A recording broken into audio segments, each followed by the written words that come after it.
All done.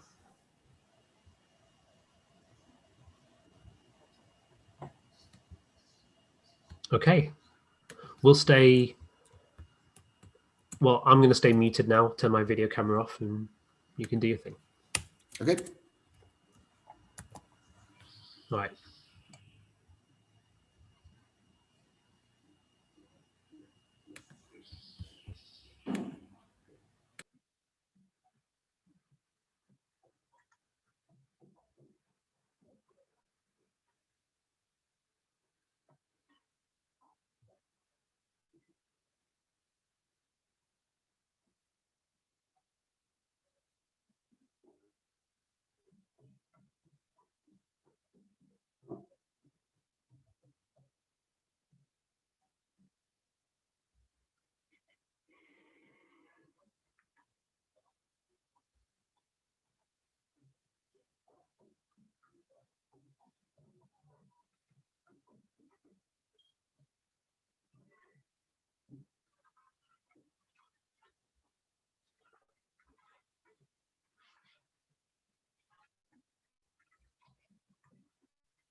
Marina, can you make Andrea Gonzalez a co-host, please? She will be recording our session.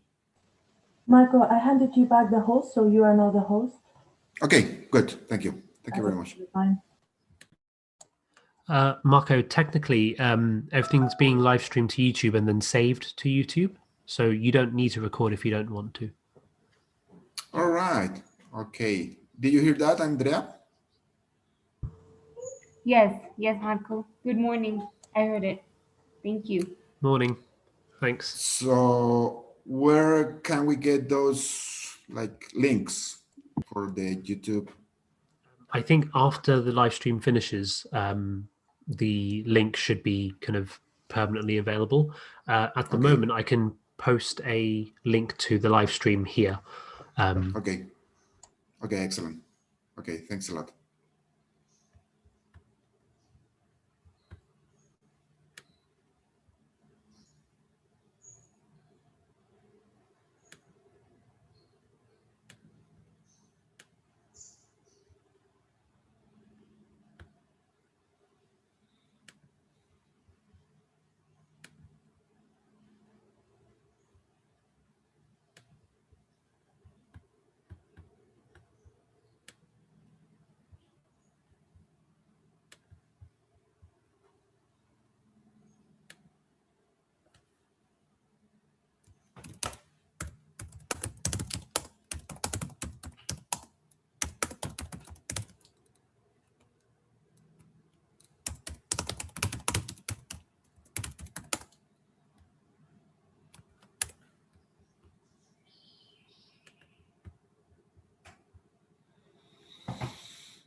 Oh yeah, Marco, I forgot to mention, we can always edit the video afterwards in YouTube Studio, so we can also cut out kind of the beginning bits or the end bits if they are not relevant and stuff.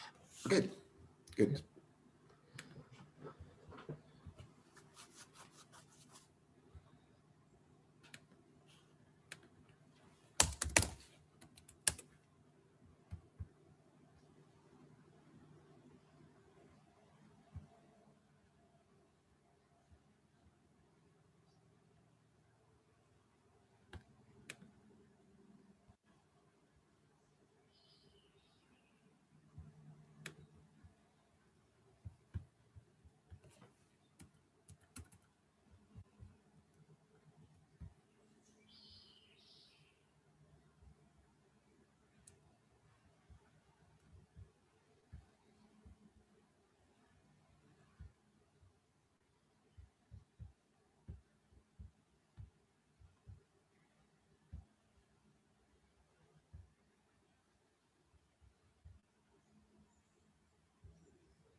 Ciao.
Good morning, everyone.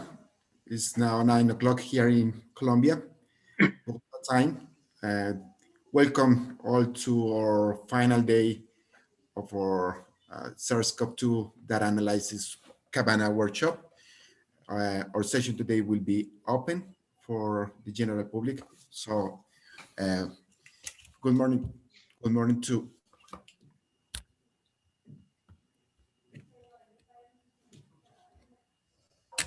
day for data analysis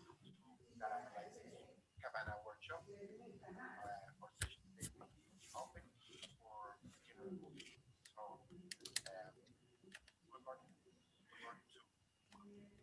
Marina. Marina, can you hear me? Yes, I can.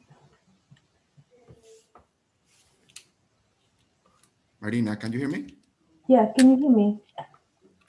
I'm not sure if there's a problem with the recording because I'm getting my own voice after I talk. So It could be that happened to me before. It could be because you have YouTube open in another screen or in another tab, and then because it delays a little bit, you can hear yourself talking. yeah, I can hear you, but I don't know what to do to avoid that. Just close the YouTube page. Sorry? Close the YouTube page if you have that open.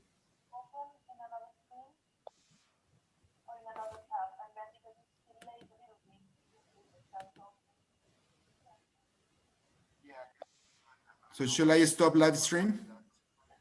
No, I think it should be fine unless. So we also have Segundo with his mic on, sorry. Segundo, could you mute your mic 1 second, please? Can you still hear it, Marco? Yes, I still hear my... His voice. Are you sure you don't have a YouTube page open? Yeah, I know what's happening, Marina. Now I fix it. Don't worry. That's perfect. Great. Okay, sorry everyone for this technical detail. Now we are okay. So welcome everyone to our fourth and final open session day for our SARS-CoV-2 data analysis CABANA workshop. Today's session will be open to the general public. So for all of you who haven't been our students in the last few days in the week, welcome to this session. For this morning session, we have the pleasure of having three presenters. I'll introduce the first two presenters who are from the Potato Research Center in Lima, Peru. The first one of them is Ana Lourdes Perez. Ana is a biologist from Universidad Nacional Mayor de San Marcos, and she has studies in, she has a master in molecular biology there as well. She's a research assistant in virology at the CIP, the Potato Research Center in Lima. And currently she's tests for viruses and especially for SARS-CoV-2. We also have the pleasure of having Segundo Fuentes. He's a senior research associate in the virology unit of Crops and System Science Division at the International Potato Center in Lima. He received his bachelor degree in microbiology from the Pedro Ruiz Gallo University in 1984, and his master's degree in plant pathology from the Agraria La Molina University in 1992. He conducts research mainly on sweet potato and potato viral diseases, and is currently emphasizing research on virus identification and characterization, development of diagnostic methods for research purposes, and large-scale routine testing, virus indexing, synergistic diseases, and their impact in cultivar decline and screening for genetic resistance to viruses. For all of you who don't know, we'll have all material from this workshop publicly available. We'll send you via chat here on Facebook and YouTube the link for that site, for that Google site, where you can view all the videos and have access to all the material from this workshop.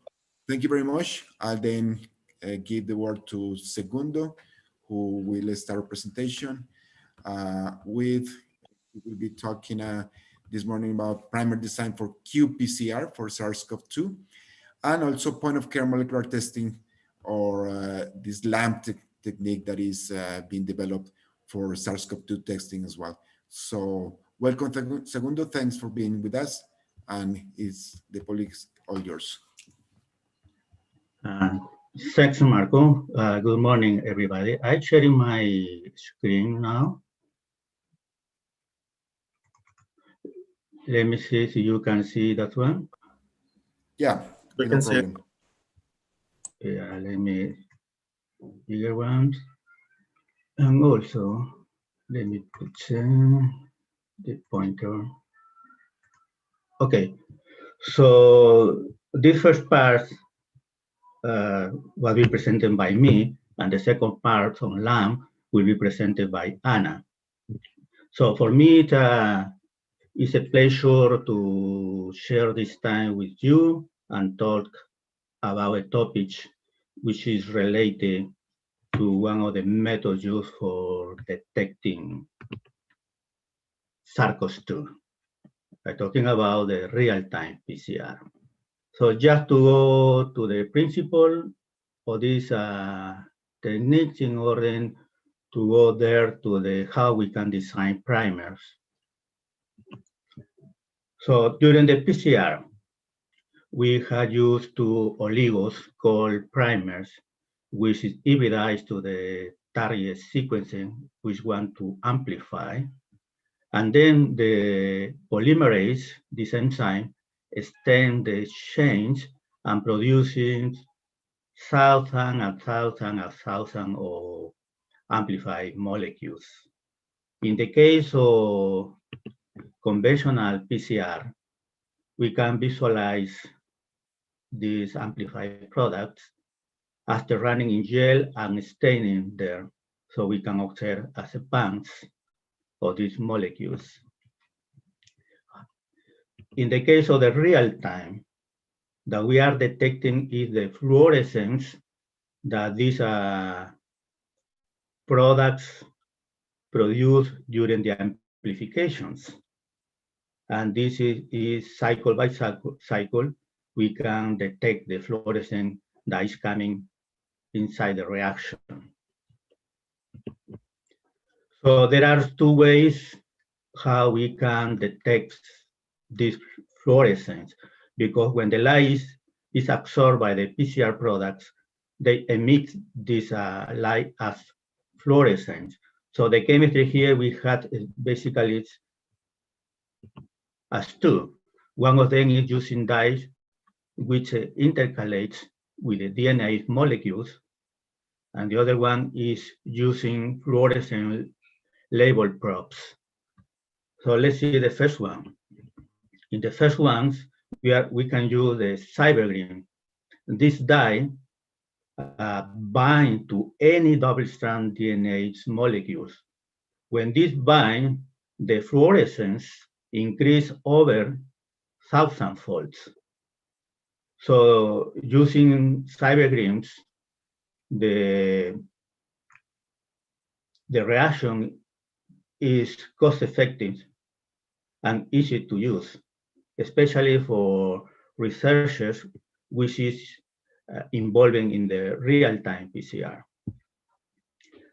One of the drawbacks is the non-specificity, because this dye intercalate with any double-strand DNA.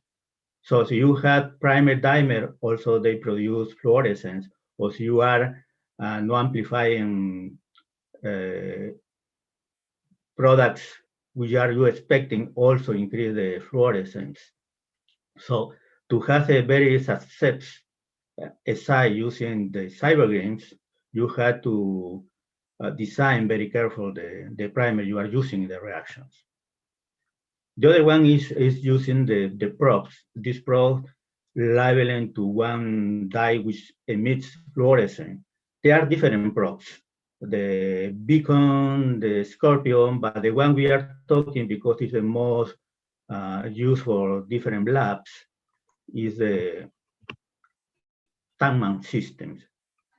In this Tangman system, we are using, in addition to the two primers, one oligo called probe, which is labeled with a dye and with a quencher. When these products, when these molecules are closely, so the emission or the fluorescence from the dye is absorbed by the quencher. But when the molecule is amplified, these molecules are separated, and then the fluorescence is coming in the reaction. So what most of people use Tangman systems because this probe add specificity to the amplified products. But also because we can label these probes with different dyes, so we can use in a multiplex excite to detect two genes at the same time or two pathogens at the same time. So the reaction is very simple. In the Tangman system, we are including all the components that we are including in the standard PCR.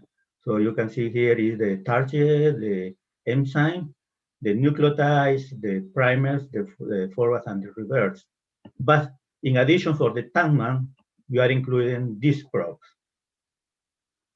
okay, which molecule gives later the fluorescence in the reaction. So basically, so we have the primer, the polymerase, and the probes. This probe has a reporter or the dye linked or labeled to the 5' end of this oligo. In the other side, in the 3' end, is labeled the quencher. So when they are close together, the energy emitted by the reporter is absorbed by the quencher. Okay? So let's see what happened when we had a reaction.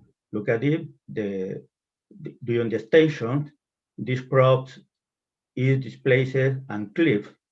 So this reporter or the dye emit the fluorescence in the reaction. So in that way, we are detecting the products that are produced during the reaction.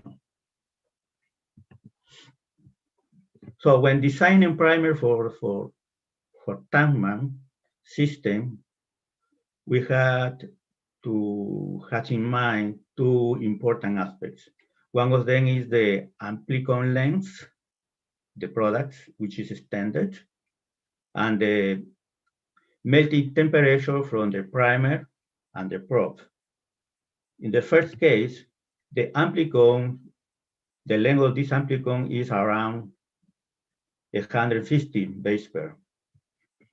In the case of the melting temperature for the primers is around 60 degrees Celsius. And the melting temperature for the probe is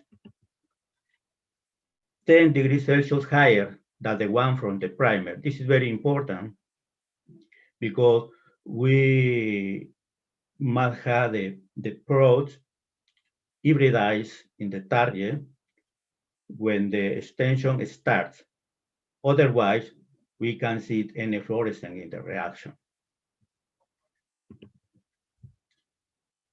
So also, in this primer and probe regions, we can split into two. The red ones, which is the most important in this oligo, and the green one, which has less importance in the region of this oligo. So this is used when we are trying to discriminate the sequencing, when we want to detect specific variants, or maybe we want to detect universal, all the variants included in different places. So remember, this is important, the red color in the primer and in the probe. For discriminators, as I mentioned you before, the sequence difference should be in these regions, in the 3' end of the primer, but also covering the 5 ends of the probe.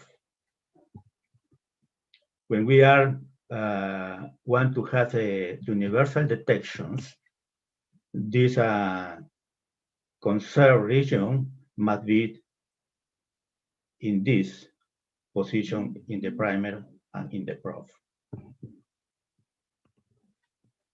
So there are different dyes that we can use as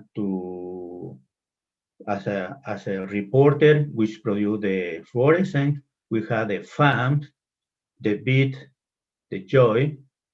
So you can use different dyes, probes labeled with this dye to have a multiplex site. For instance, if you want to detect 2 genes at the same time. In the case of the quencher, we have the TAMRA. Usually TAMRA and FAM is the most common use for labs when doing real-time PCR. But also we can use another one as a quencher, is the black hole quencher, which do not emit fluorescence. So for this reason, some laboratories use this quencher in the multiplex reactions, in the multiplex excite, because these quenchers produce low background. Also, another dye is the cybergreen, which intercalates in the DNA, and no probe is used in this size. So when designing primers, so the most challenging step is exactly starting to design the primers.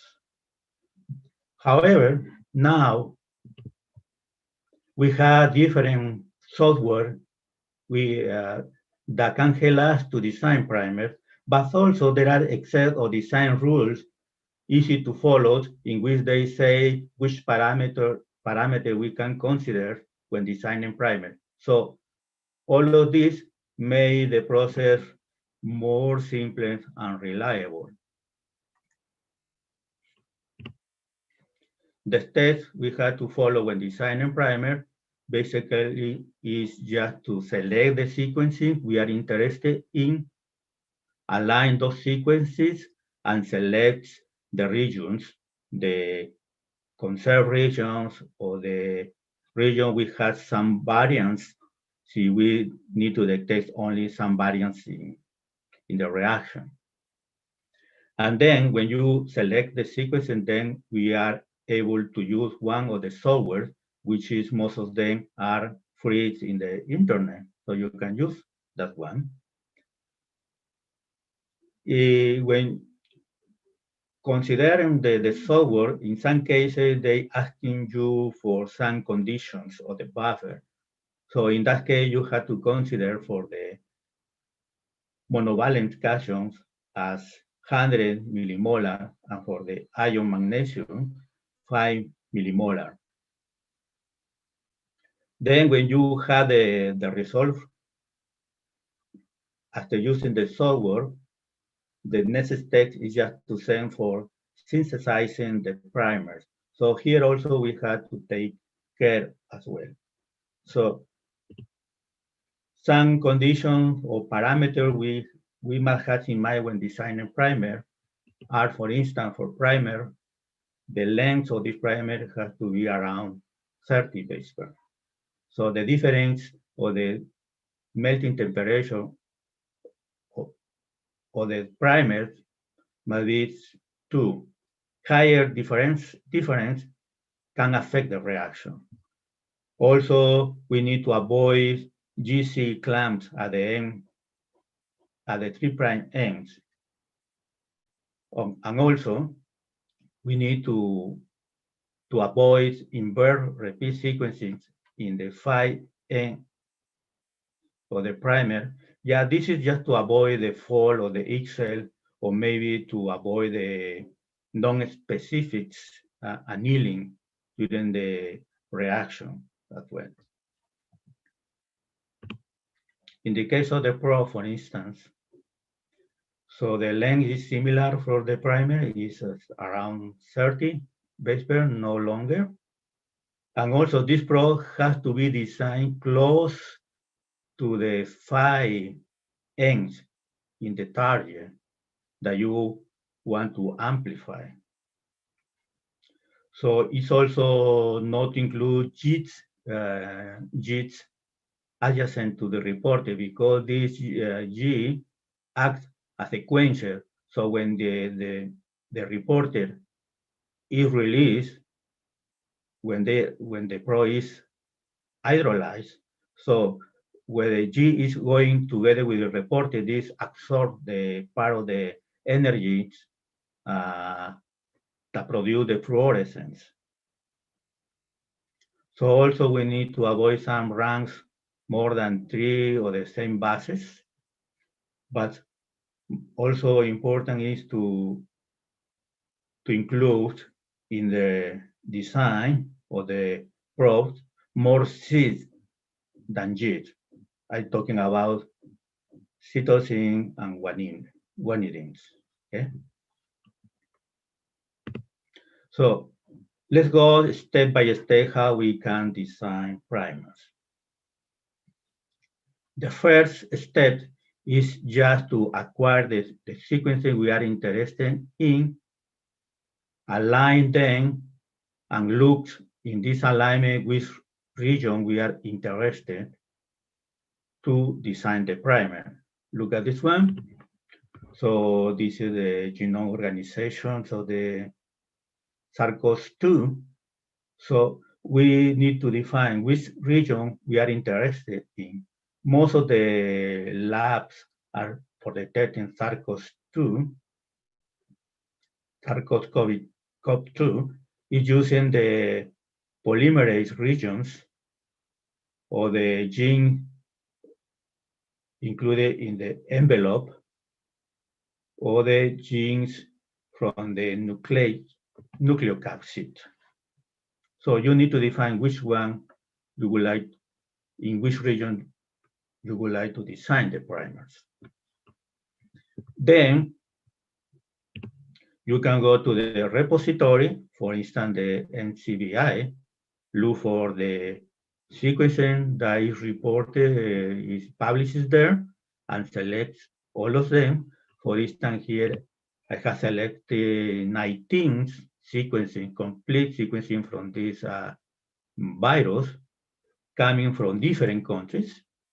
You can see here is Ecuador, South Korea, Pakistan, Chile, Brazil, USA, Nepal, Taiwan, Peru. So at a glance, after align these sequences, we can observe which regions are concerned and which region has some variance because the nucleotides in that position are different. So this black line here means that there are some difference in the nucleotide compared with another sequences. So at a glance, we can see which region is concerned and which region not. For instance, I selected this region in which all of them are similar to align to produce to design the primers and the probes for these regions, and these regions belongs to the spike genes. So after that, we can get the sequencing. The sequencing is here. So now we are ready to use the software. As I mentioned you in the internet, there are different software. I select 3 of them, which is used to produce primers and probes for cybergreen SI, Tangman SI, and so on. So the best one for me is the oligo architects, because you can send using the web page after design the primer. You are ready to send to the provider for the synthesis of these primers and probes. When you click in this link, you are going to this page. This is the merge page in which is the Oligo Architects online software. So first, to start any design, I recommend you to download this document, the PDFs, to review the parameters you have to consider when you are designing the primer. For instance, this is how the parameter you can consider when designing primer for cybergreens or designing primer for the Tangman, because the Tangman has the probes. Okay, so you can see there is some difference when designing the primer for each or another way. For instance, here the magnesium concentration is 3 millimolar. In the case of the Tangman probe, is 5 millimolar. The temperature recommended for the cybergreens is around 60, and the temperature for the primers in the Tangman here is around 65. So this is important to read this parameter before going to the software to design the primers. So having this information, so you can go again to the web page and click here in the Open Design tool. When you click here, you can open this page. So here at the top, you can decide for which you would like to design the primers or the probes. For cybergreen, for dual label probe, this is for Tangman, for beacons, for Scorpion probes, and so on. So in my case, I selected the probe to use in the Tangman system. So I click here in this, so this displays these windows in which you have to include, to fill in the information to start with the designing. For instance, I put here to my SI, primary design practice, some description is the SARS-CoV-2, and then which type of size would you like to do? We are using the standard. So the sequencing can be uploading in two different ways. One of them is by writing here the accession number you have from the NCBI, and then you can put here, load the sequencing. So automatically the sequence is included in these windows. So take care when you are using this option, because the amount of nucleotides to be affected by these programs is 10,000 nucleotides. If you want to include, for instance, the complete genome or the SARS-CoV-2, you can't, because this SARS-CoV-2 has around 30 nucleotides in its genome. So in this case, as I have selected a specific sequences, I can select this option to enter the sequencing. So I have copied the sequences and paste here inside. So the sequencing is there now. Here we don't need to add nothing here. And then you are ready to go to search parameter. When you click here, this is open in the Windows, this part. So here, this is by default, is okay. Remember, I mentioned you for the monovalent ion is 100 millimolar, is okay. For the magnesium is 5 millimolar, is okay. So we don't need to do nothing here. So then we are going to the another parameter here. So when click there, you open this windows. In this window, there is nothing to do, because unless you have to include the range in the region in which you would like to design the primer. So I let this is just blanks, because I only include the sequencing is around 800 nucleotides. So in any regions, I would like to design the primers and the probe. So we don't need to add any information here. Okay. Also, this is be sure that this is clicked with the GSIT percentage, and the probe must not have G's, more G's than C, and also to avoid the G base at the 5 ends. Remember, because the G acts as a quencher also. So then continue this page, we can observe also this one. So in this case, we don't need to add nothing, except when they ask for the maximum primer per melting temperature mismatch. So by default is 3, but I put 2, because remember I mentioned you before that the melting temperature for the primer must be around 60. Is 60 58 to 60, so this is 2 degrees Celsius, so we put here only 2. By default, also here in the primer concentrations is 260, so I modify here for 300, because this is the standard concentration that we are using in the SI. So I changed this one, and then when you fill all the information there, so you click here in the search button. When you click the search button, so you have the results. So this is the concentration from the primer, from the probe, and here this is the sequences in which is placed is showing where in which sequencing is placed the primers.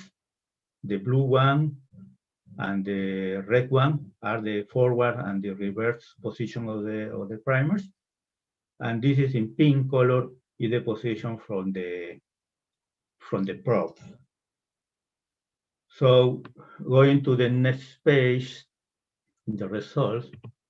we can observe the sequences of the primer, the forward primer, the reverse primer, and the sequence for the probe. As you can see here, the temperature, the melting temperature for the primer is around 60. The melting temperature from the probe is around 70. And the length of the product, the length of the amplicon is around 150. So that is okay. It's more or less the parameters I have indicated you before. So when you are in this phase, so you can also blast each primer or the probe in the blast. So when you click here, you can go directly to the blast to run, see these sequencing aligned only to the SARS-CoV-2 genome, or maybe to also aligning with another targets, different targets. So this is very simple. After that, when you can see here, you can say also some tabs in which you can say when you click in the button, you can observe all the results of the primers and probes generated by the program. Here you have, this is the first one, is the best one, but you have another 5 options for the combination of the primers and probes. So you look at this one, the sequencing from the primer for forward primer and the reverse primer, the sequence is exactly the same. Look at this one, this, and so on. But it's a little variations in the sequencing from the probes. In some cases, it's in the position. Here is the position 340. In the other one is 341, and so on. In some cases, it has some nucleotides extra or less in the sequences. The importance here is the temperatures. Is around 16 for the primer and 17 from the probe. Okay, so look at this one. So you have all of them is similar. So when you go back to press this button, so you can go again here, and then you can select exporting for synthesis. When you are exporting for synthesis here, you generate this Excel. It's coming when you press the button. So here you have all the information from the primer design with this program, the pros and the primer design for this program. But also you have some different tabs in this Excel. And this is really when you want to order directly to Sigma, for instance, the billing and so on. So this is a complete software for designing primer for real-time PCR. So the next steps after designing the primer, you have to send for synthesizing the oligos. So here you have also to take care in some condition or parameters to send for synthesis. For instance, the probe has to be HPLC purity. Take care on this one. Because you are using the common one, the salted one, you can see any amplification. Take care on that one. Or maybe you have a high background. Okay. HPLC assure you to have exactly this probe without any reporting fridge in the solution when synthesize the probes. Okay. Also, you have to consider that the dye must be labeled in the 5' end for the sequencing of the probe, and the quencher in the 3' ends in the sequencing of the probe. Okay, so that is the position, not inversely. In the case of the primers, so you are talking about the Tangman systems, you can use the primer for the Tangman is the standard one, the salted one, combining with the probes. But in the case for cybergreens, to reduce the non-specific reaction there, so it's better that you use also HPLC quality for the primers. For both, when you receive the primers and the probes, so you have to make aliquots in a small volume of each one, storage at -20 degrees Celsius. You have to avoid multiple freeze and thaw cycle because it damages the oligos. But also you have to ensure that the product you are receiving is quenching properly. So that means not having some reporter or the dyes freeze in the solution because it generates fluorescence at the beginning of any enzymes. So this is, for instance, a standard master mix containing the primer to perform one enzyme. You can see the concentration, the final concentration for the primer is 300 nanomolar, and from the probe is 100 nanomolar. So at the end, after designing the primer, when you are running the assay, you must have this curve when you are comparing the negative sample, the negative control, with the positive control. So this is a nice curve in the reaction. But if you have something like this, the negative one is going up at the ends of the cycle. Probably you are dealing with contaminations during the extraction, during the setting the master meal, something like that. So in this case, the threshold line had to be a little high to differentiate the healthy from the positive reactions. Also, maybe you had, instead of this curve, the normal curve, maybe you can have in some reaction this curve.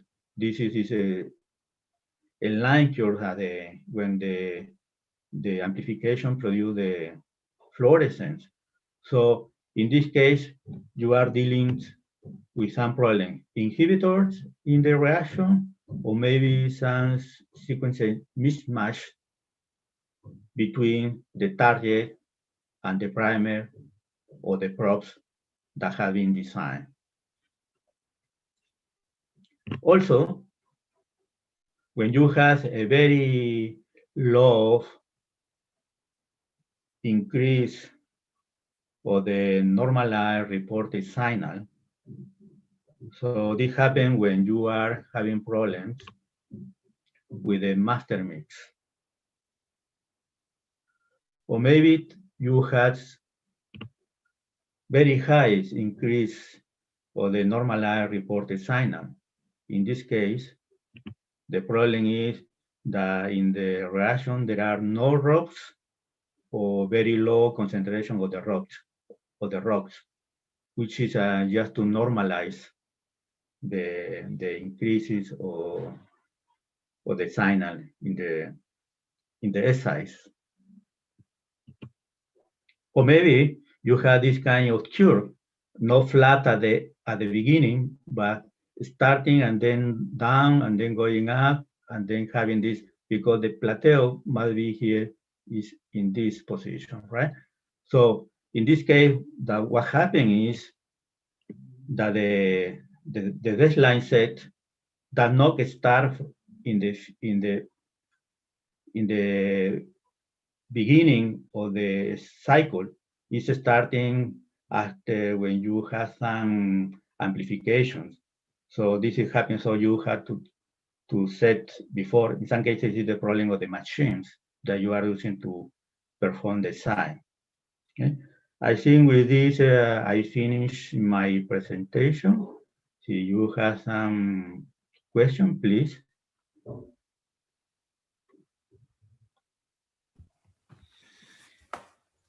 Thank you, Segundo. That was a great presentation. Thank you very much indeed. Does anybody have a question for students? We have the Slack channel. If any of you want to raise a question for Segundo or for anybody else, we can do it in the, you can do it in the chat of the Zoom, please. So.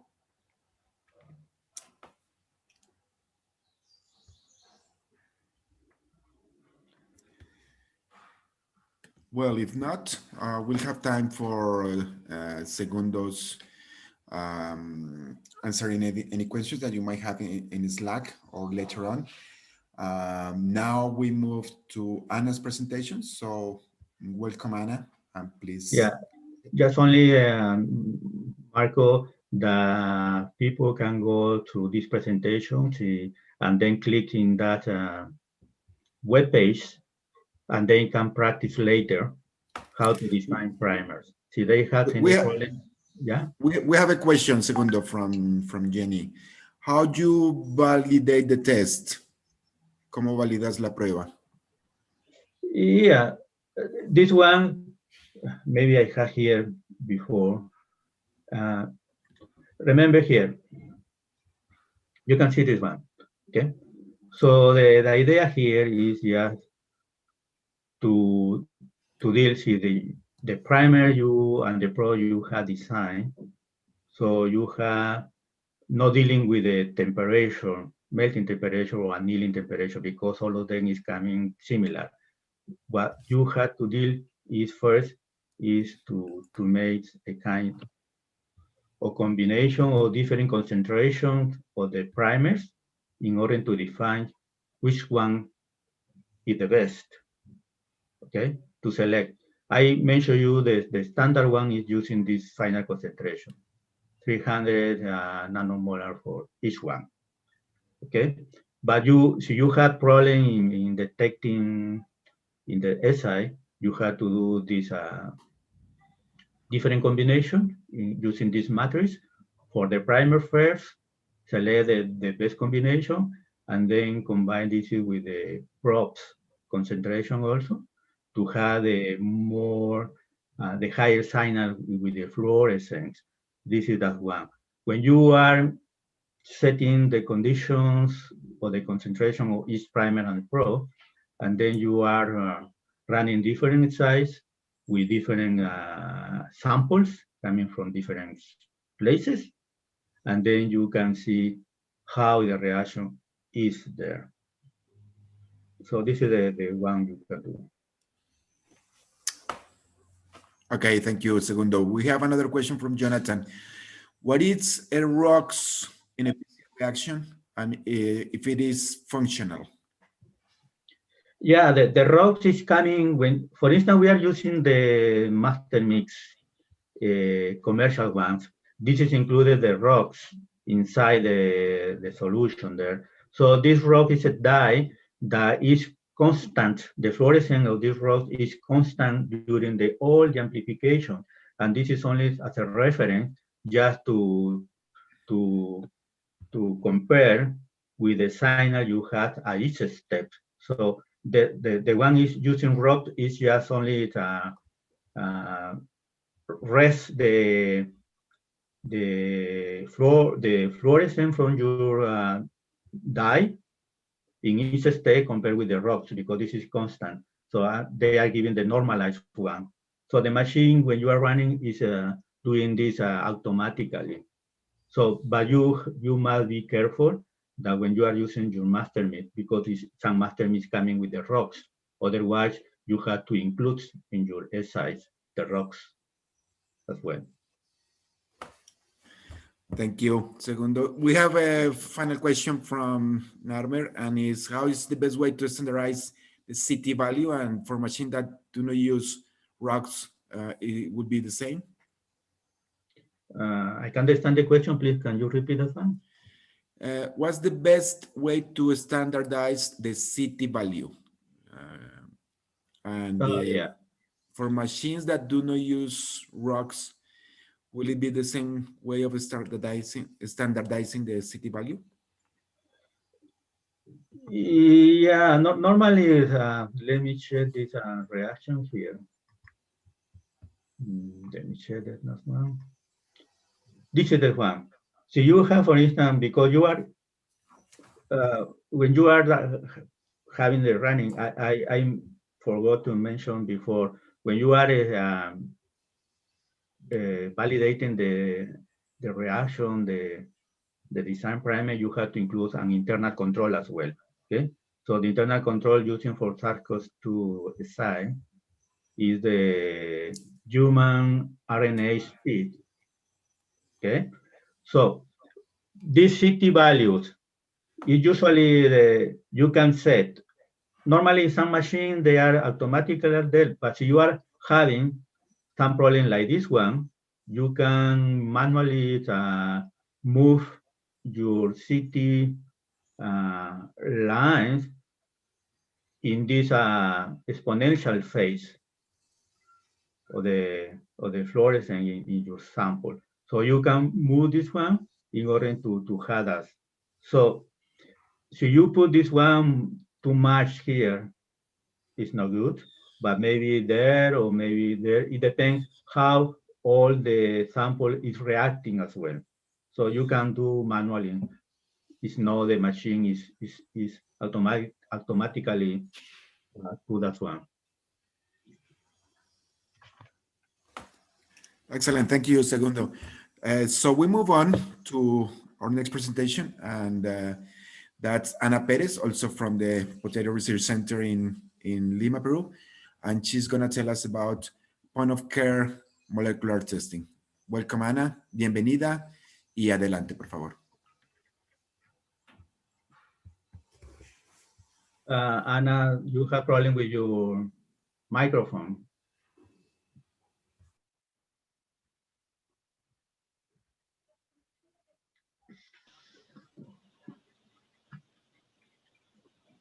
Buenos días, ¿me escuchan ahora? Ya. Sí, ahora sí te escuchamos. ¿Puedes compartir tu pantalla?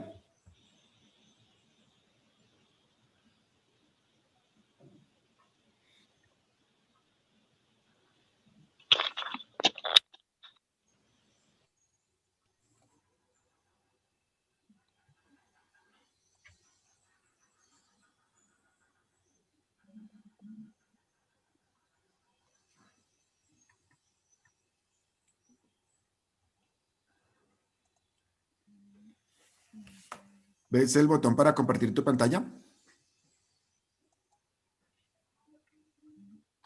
Ana, ¿nos escuchas?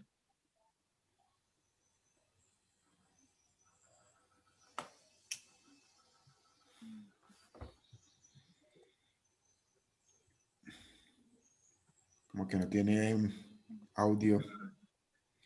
Some technical problems. Hola, Ana. Ana, ¿nos escuchas? Maybe I call by phone. Sí, por favor.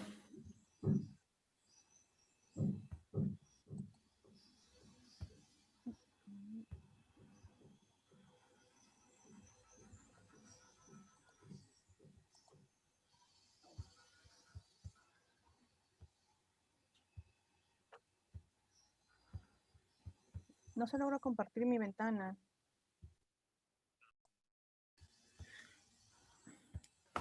Ya te colocamos como co-host. En la parte de abajo hay un share screen, un botón verde que tienes en la parte de abajo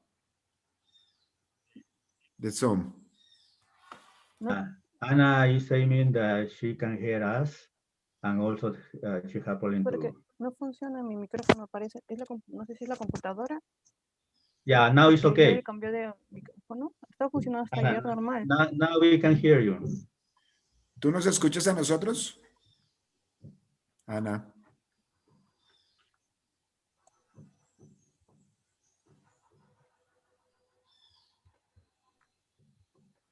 I calling her again.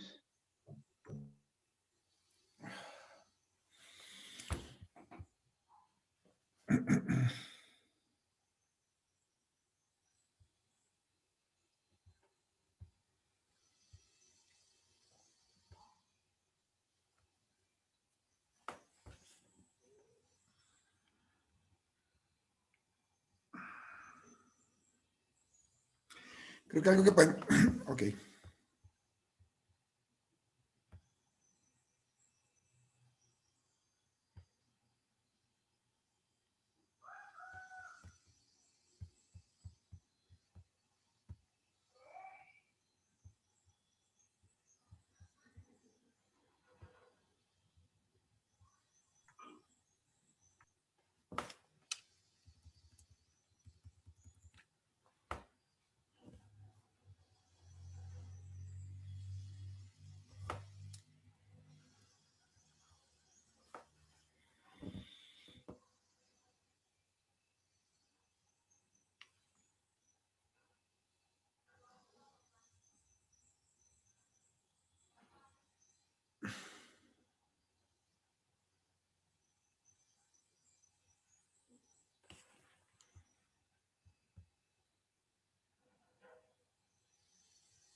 Adelante, Ana, si nos escuchas, por favor, ya vemos tu presentación.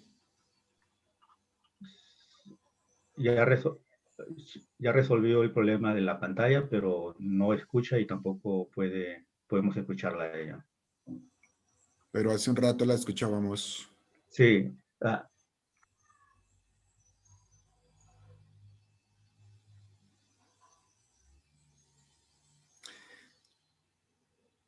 Segundo, algo que podemos hacer mientras resolvemos el problema de Ana es ir a la presentación Sí, del justo eso es siguiente lo que te presentación. iba a ¿Tú sugerir. le ayudas, por Justo favor, a resolver el problema internamente?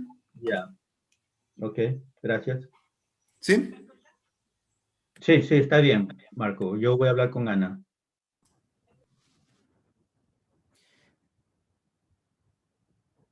Dile que deje de compartir pantalla para poder ir a la siguiente presentación.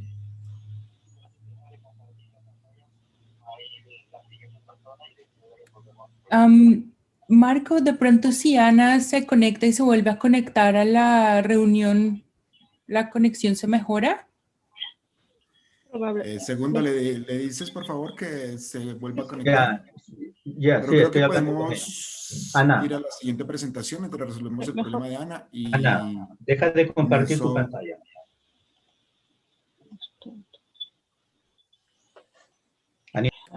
Sí, estoy saliendo.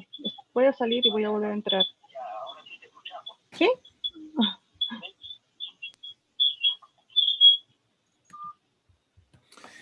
Okay, we are sorry for this technical issue with our next presenter. So I think as a matter of taking advantage of time, we can move to our next presentation of the day. That's by Valentina Gallo from University of Groningen. She is a neuroepidemiologist with a special interest in neurodegenerative diseases.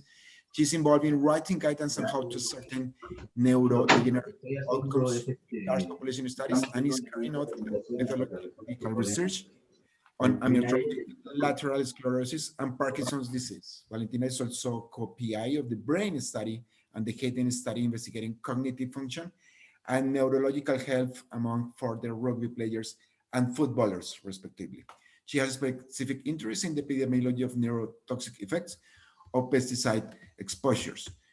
For today's session, she will tell us about the standards for reporting of molecular epidemiology studies, a project called STROBE-ME.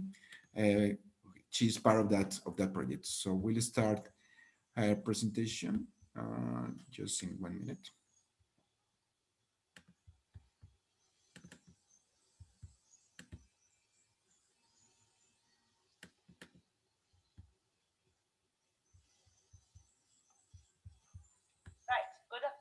everyone.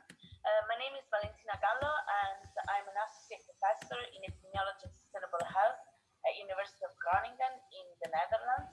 And I'm going to discuss with you today molecular epidemiology and the extent.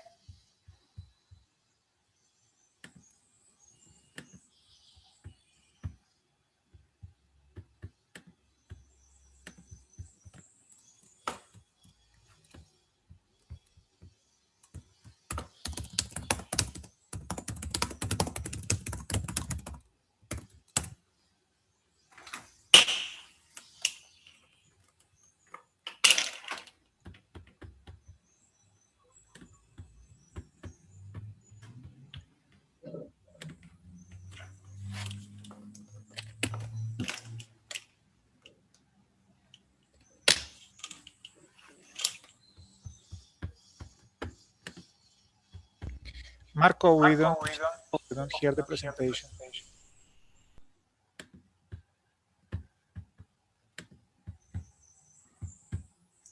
Okay, let me see what. And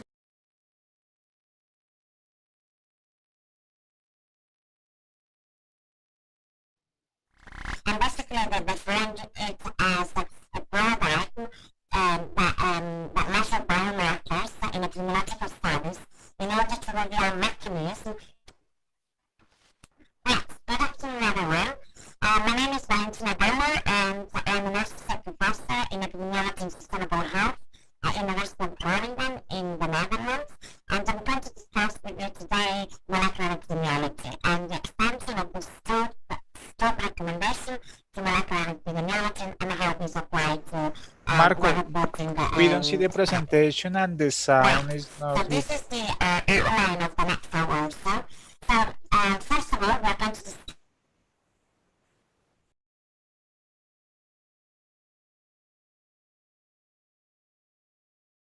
Okay, let me see what's the technical issue we have with that. Just a second.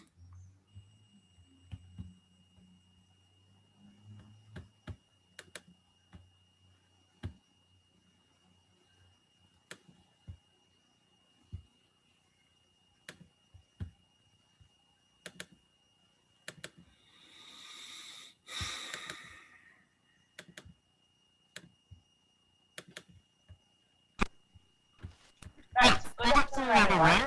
My name is Valentina Gallo, and I'm an associate professor in epidemiology and sustainable health at University of Groningen in Marco, the it's the same. Netherlands. We don't see the And I'm going to presentation discuss and the with sound you is not today good. molecular epidemiology and the expansion of the STROBE. Okay, now we have an issue with the presenter and with the video. So let me see. Sorry, guys. Let's make a 10 minutes break.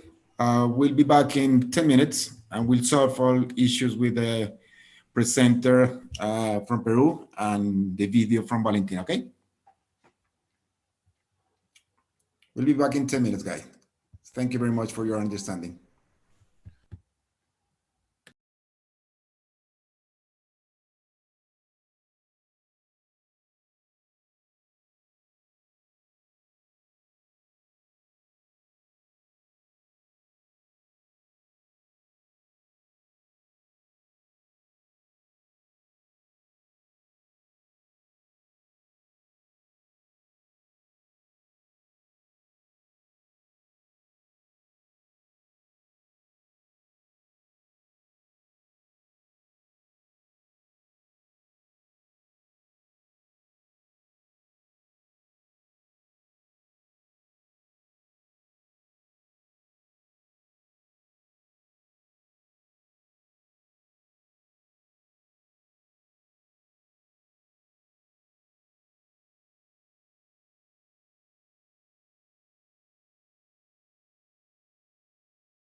I'm an associate professor. Right, good afternoon, everyone.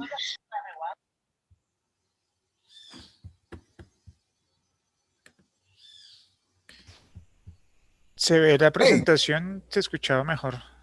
It seems we have solved our technical issues, so welcome everybody again. We'll have our next presenter is Valentina Gallo. She is an associate professor in epidemiology and sustainable health at the University of Groningen in the Netherlands. So thank you, Juanita, for your help, and please let's go ahead with Valentina's presentation. My name is Valentina Gallo, and I'm an associate professor in epidemiology and sustainable health at University of Groningen in the Netherlands. And I'm going to discuss with you today molecular epidemiology and the extension of the STROBE recommendation to molecular epidemiology and how these apply to when reporting studies. Right, so this is the outline of the next hour or so. So first of all, we're going to discuss what is molecular epidemiology.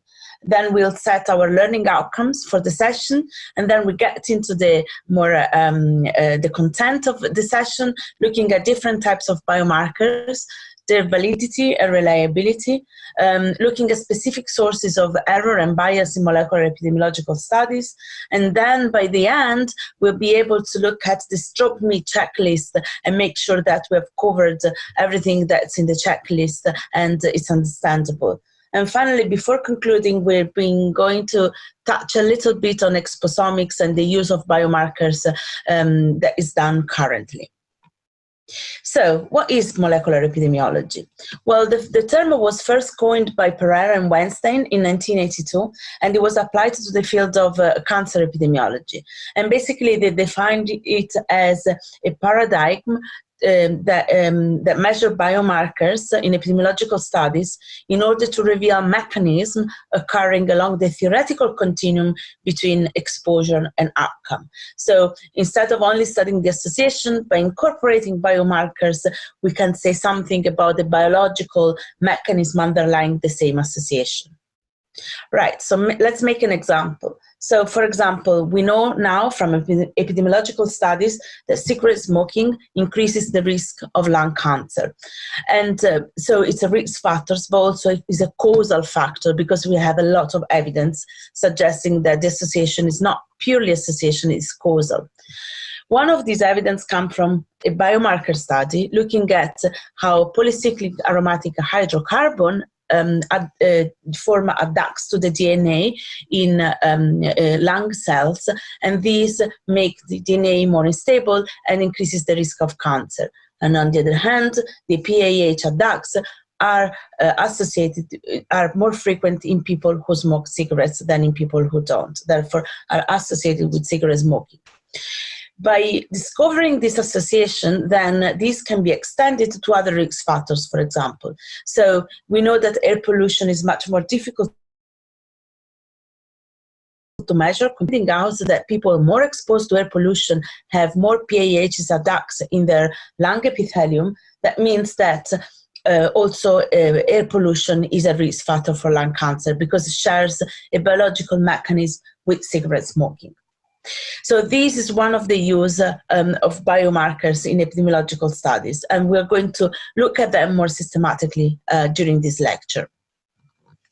So how and when to use biomarkers in epidemiological studies? Well, there are many pros and some cons, and it's important to be aware of them because some of them needs to be addressed at the study design stage. First of all, the pros, well, biomarkers, as we discussed, inform on the biological mechanism linking the exposure to the outcome, therefore give a biological insight of what might be the mechanism. Also, as discussed in the previous example as well, they are able to capture several environmental exposure in one unique measurement. So instead of looking at exposure to cigarette smoking, indoor air pollution, traffic air pollution, and also some deep fried food that all increase the risk of DNA, PAH DNA adduct, we just look at the results, the DNA adduct in the body and the subsequent risk of lung cancer. Finally, biomarkers can be used to identify susceptible individuals. And we're going to look at these later on.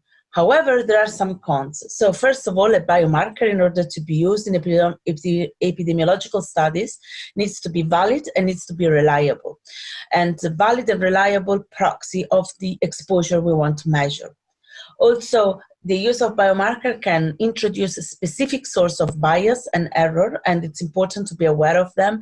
The majority of them needs to be addressed at the study design phase. The only use of biomarker cannot rule out reverse causality, so still the time component is important, and all the reasoning that applies to the classical epidemiology still applies to molecular epidemiological studies. And also there might be a false positive due to multiple testing and or selective reporting, and it's important to be aware of those. So the learning outcome for these sessions. By the end of this session, you'll be able to classify various types of biomarker used in molecular epidemiological studies and correctly interpret them. We are going to identify potential sources of error and bias in molecular epidemiological studies, and we are going to correctly apply the STROBE-ME checklist to a manuscript. And finally, we're going to extend the concept of molecular epidemiology to exposomic very briefly. So let's get started. Okay, so different types of biomarker. So let's define biomarkers. So biomarker is any substance, structure, or process that can be measured in the body and can be associated with health-related outcomes. So by extension, in a wider context, also imaging is a biomarker in a way, when it is able to measure some process within the body. However, at this point, we stick to the classical concept of biomarkers, which usually is measured in blood or in other human tissues, but in a lab context, say. So, as I said before, we have got an exposure. We want to look at the association between this exposure and an outcome, and biomarkers are any substance that, in a way, can inform us on the biological mechanism potentially linking this exposure to the outcome. So clearly they can be used along this continuum, and they can be used as a proxy for measuring the exposure or as a proxy for the outcome to be happening. And this is, therefore, this is a framework that has been created when the first first biomarkers and epidemiological studies, molecular epidemiology studies were defined. And here applies to cancer epidemiology, but by extension can apply to any epidemiological study. And basically here we've got the same paradigm of exposure on one hand and the outcome on the other hand. And then along this continuum linking exposure or outcome, we can see two different classes of biomarkers. One is the biomarker of exposure or internal dose, which is basically a way of measuring the exposure to an environmental agent. Instead of measuring it's outside the human body, we'll measure it inside the human body. So basically it's a marker of to what extent the human body has been exposed to that specific environmental agent. Farther down on this theoretical continuum, there are biomarkers of early response. These are biomarkers that give us information around the interaction between these environmental agent and the body and how the body is responding to it, but they do not per se constitute a clinical outcome, so they're not defined as the diseases. And so a disease. So these are these lay on this continuum. We are going to look at them more in detail. And also there are biomarkers of susceptibility. So these biomarkers make people more or less susceptible to the different stages by which in environmental exposure acts within the body up to provoking a clinical outcome.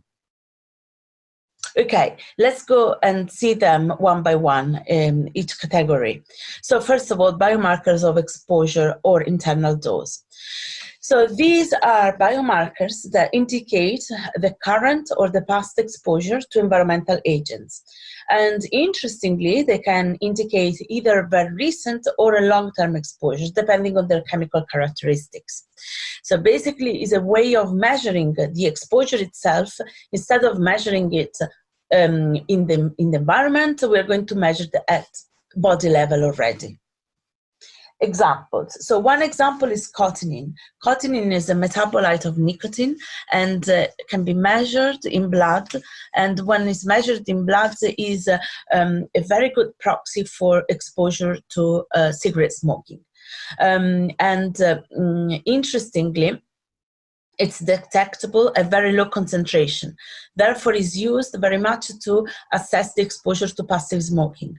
While active smoking is easier to measure because you can always ask how many cigarettes a person smokes, and we have now tools, questionnaire tools that more or less provided this information accurately. Exposure to passive smoking is much more complicated because it depends very much on the room environment, the ventilation, the amount of smoke a person is exposed to, and therefore usually is assessed yes, no, or almost yes, no. Therefore, to be able to assess passive smoking through cotinine increases a lot our ability to quantify exposure to passive smoking. Also because cotinine is in a quantitative relationship with nicotine exposure. Therefore, the higher the exposure, the higher the cotinine you can measure in blood. However, cotinine has a very short half-life, about 24 hours. Therefore, it means that whenever you measure cotinine in one point in time, this reflects the exposure to active and passive smoking of that person in the last couple of days, not more than that. And this needs to be taken into consideration when designing a study. Another example of markers of exposures are the perfluorochlorinated compounds. So these are synthetic compounds that are produced mainly in the factories producing waterproof fabrics or the non-stickware cookware. So these PFOA are released in the environment and can contaminate air, water, and soil, and therefore reach the human body through environmental contamination. Interestingly, they are detectable at very low concentration. So even if you are exposed to a very low amount of PFOA, still these are detectable in the body, and they're in quantitative relation with exposure. So the more you're exposed, the higher your level would be. Their half-life is about 4 years. Therefore, by measuring PFOA in a body of a person, you're able to assess their cumulative exposure of the last few years. Therefore, it's a completely different meaning compared to cotinine, and this needs to be taken into consideration. Okay, now biomarkers of early response. So we have said that these biomarkers are biomarkers that don't uniquely reflect the exposure to an environmental agent, but on the top of it, they reflect the interaction between this exposure with the human body. So their presence is usually more frequent than the disease itself, and they are sort of a preceding step of the disease itself. So measuring them gives us information on the likelihood of that person developing the disease. And for extension, they can include prognostic marker when the outcome is death, recurrence, or disability. So let's look at some examples. So one of these examples is chromosome aberrations. So chromosome aberration are detected when you're in a cell. The chromosomes looks like, instead of having like the normal shape, they will have a big chunk of the chromosome cut off or put in another location, so translocated, or with very macroscopic changes to the chromosome structure. So at population level, the chromosomal aberration predict cancer, in particular leukemia. And we're going to discuss a specific example about this. High benzene exposure increases the frequency of aberration on specific chromosome. So these, in a way, already reflect, are measurable in body, but reflect already the interaction between benzene and the human body. Some of the people exposed to benzene will develop chromosomal aberrations, some won't. P53 mutation is another example. So this is a tumor suppressor gene whose mutation can be detected both in normal cells and in cancer cells. And so it's one of the steps needed for carcinogenicity, needed for developing eventually a cancer.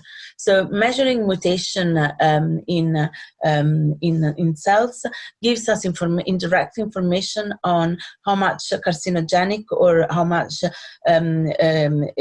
carcinogenic exposure the cells was exposed to. So for example, they're used in skin cell to monitor UV light exposure. So again, this reflects is an effect of an environmental exposure, but the effect is measurable directly on the human body. We're not measuring the exposure itself within the human body.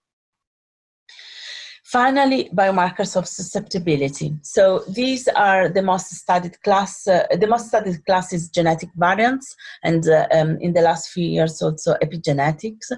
And the key question is how these manifest themselves in cell phenotypes and how they influence the individual susceptibility to environmental agents.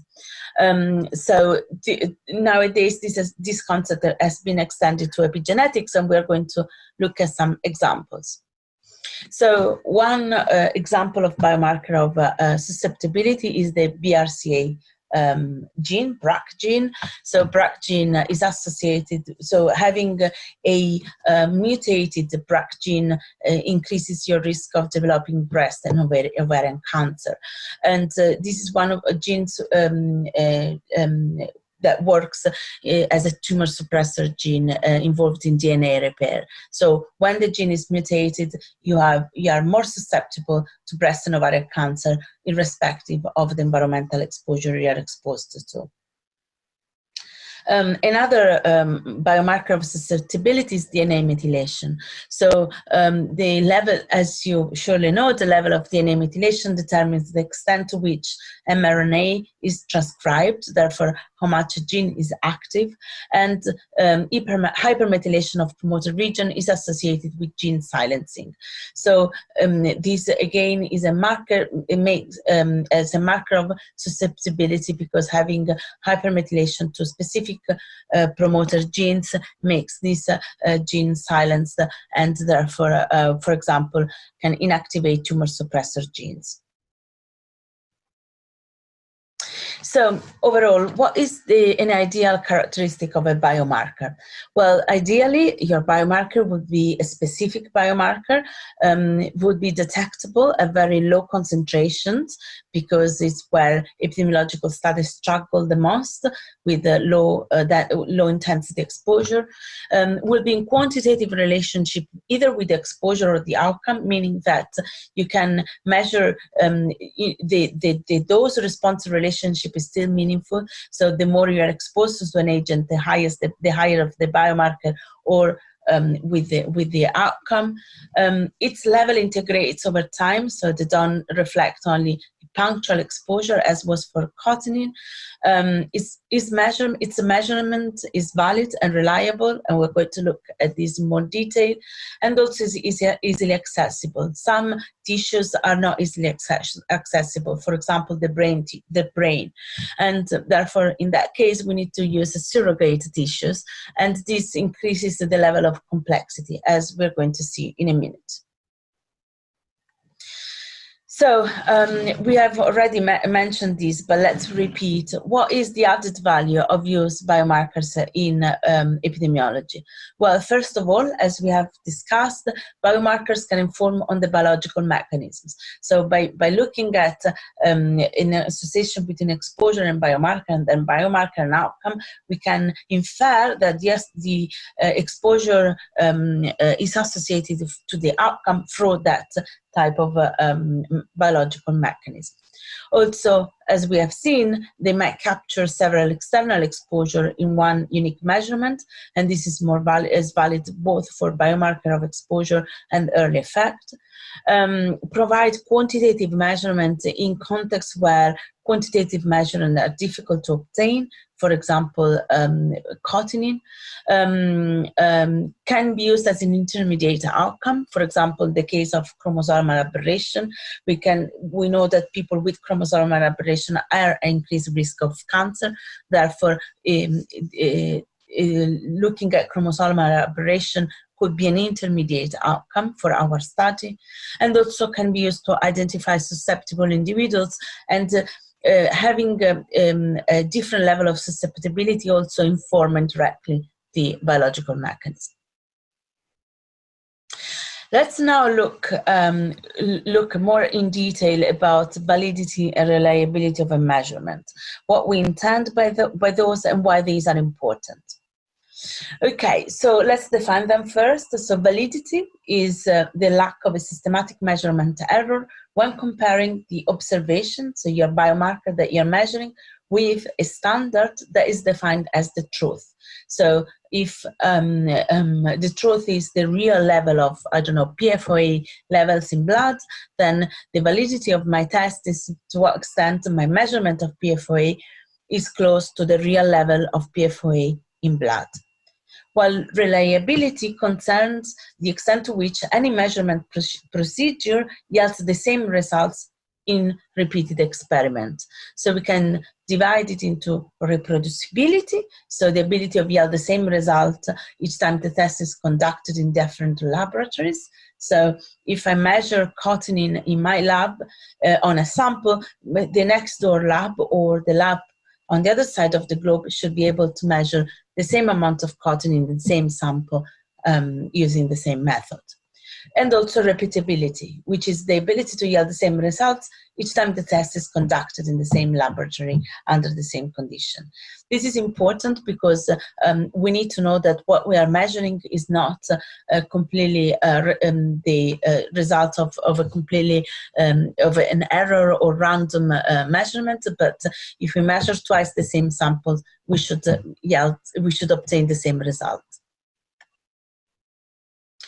So, what is a valid and reliable biomarker? So if, assuming that at the center of our graph, it's the truth, so the real level of our biomarker, a valid and reliable biomarker would look like this, where all the measurements are valid because they're relatively close to the truth, and are reliable because they're relatively close one another. So every time I conduct the experiment, I get a result which is very close one another and close enough to the true level that I'm measuring.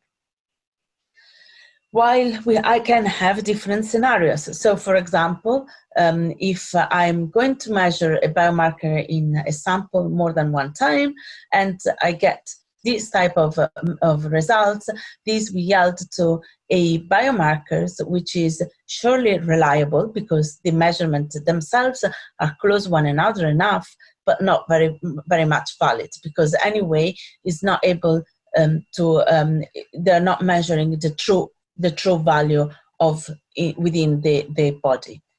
However, on the other hand, if I measured another biomarker in the same sample and I get this type of results, I have a biomarker which is probably valid because on average, their measurements would converge on the true value. However, is unreliable because I can get very high or very low measurements and I don't know how far these are from the truth. And they're very different from one another. So we also need, when thinking about validity, we also need to think about analytical validity.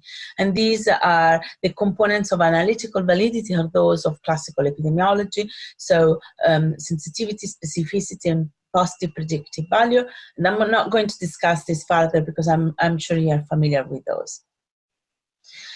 Let's now discuss how much biomarker vary and what's the source of this variability. And it's important to be aware of the source of biomarker variability because it needs to be addressed when using biomarkers in epidemiological studies. So biomarker can vary because between individuals. So within individuals, so one single person might have a different level of biomarkers depending on some conditions. For example, some hormones have a diurnal variation, meaning that the level follows a circadian rhythm, meaning that maybe we have a high level in the morning and low level at night. And this is important, for example, when looking at a specific category, thinking of, for example, night shift workers. If I measure all my cases in the morning after they finish their night shift and all my controls in the afternoon when it's convenient for them to come to the lab, I will have an artificial difference between cases and controls only due to the fact that I've taken the blood consistently into different time points during the day. Also, some biomarkers have a short half-life or in particular some nutrients, and therefore I need to be aware of this because if I let the sample sit for a longer time, these will decay more than if I froze it immediately. Therefore, if I, in the example made before, if I collect all my cases in the morning and I let them sit there until I collect all the controls and finally I go and make my trip to the freezer to freeze them, well, the cases will be clearly have an artificially lower measurement only because they were allowed to sit in a temperature at environmental temperature for longer.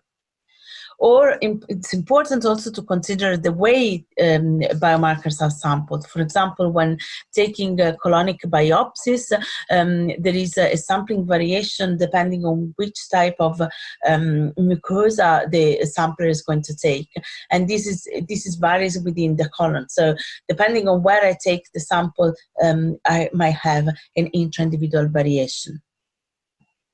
But also, some biomarkers might vary between individuals. And again, it's important to know because this needs to be accounted in epidemiological studies.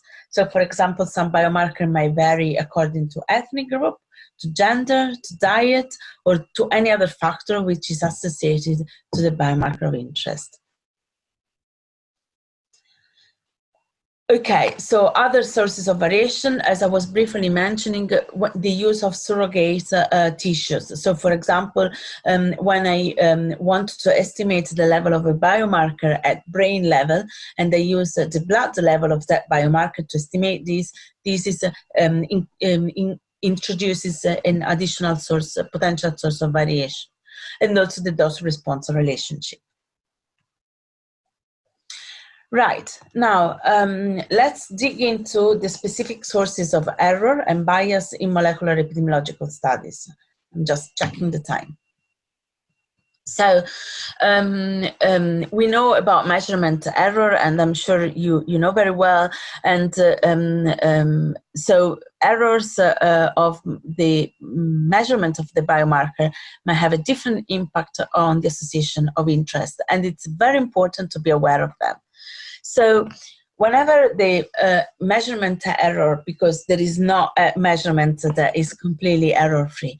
So whenever the measurement error is distributed evenly across the strata of exposure or of outcome, so it's not necessarily associated with people being exposed or unexposed or having the disease or not having the disease, then this type of error would distribute evenly among cases, control, exposed, unexposed, and therefore would bias our results towards the null, which means that we will be less able to detect an association which is there because our bias will be, our results will be biased towards the null, but which is bad. But we're not going to detect an association which is not there, which is worse. This happens when our measurement error is specifically associated or linked to the exposure or the outcome. In this case, then we run the risk of over or underestimate the association, which is much more risky because we might end up saying that an association is there when there isn't, or that there is no association when in fact there is one. Well, no, this is the second case. We're going to say that there is an association when the association is actually not there. So an example is when, for example, we have a course study. So people are recruited at the baseline, say in 1980, and a blood sample is withdrawn and stored in, in a biobank. And then over time, scientists follow them up and see when they experience a specific type of outcome. So assuming that they are looking at a relatively rare outcome, therefore only few people every year will experience that outcome. And so you need few years to accumulate enough people to have enough outcomes to run an analysis, for example, in association with the biomarker. Okay, so if you take the blood samples that was collected at baseline and was stored at baseline, if you take them from the cases, as soon as the cases arise from the population, because you're super excited and you want to see their measurements. So as soon as one case is diagnosed with that outcome, then you take his blood and you measure the biomarker, and then the next, take the blood and measure the biomarker, and then the next. And then when you have enough cases, you say, okay, I'm ready for a nested case control study. Therefore, what I do, I select a control matched to the cases. I've already measured the cases. I can measure now the controls and see if there is an association and publish my paper.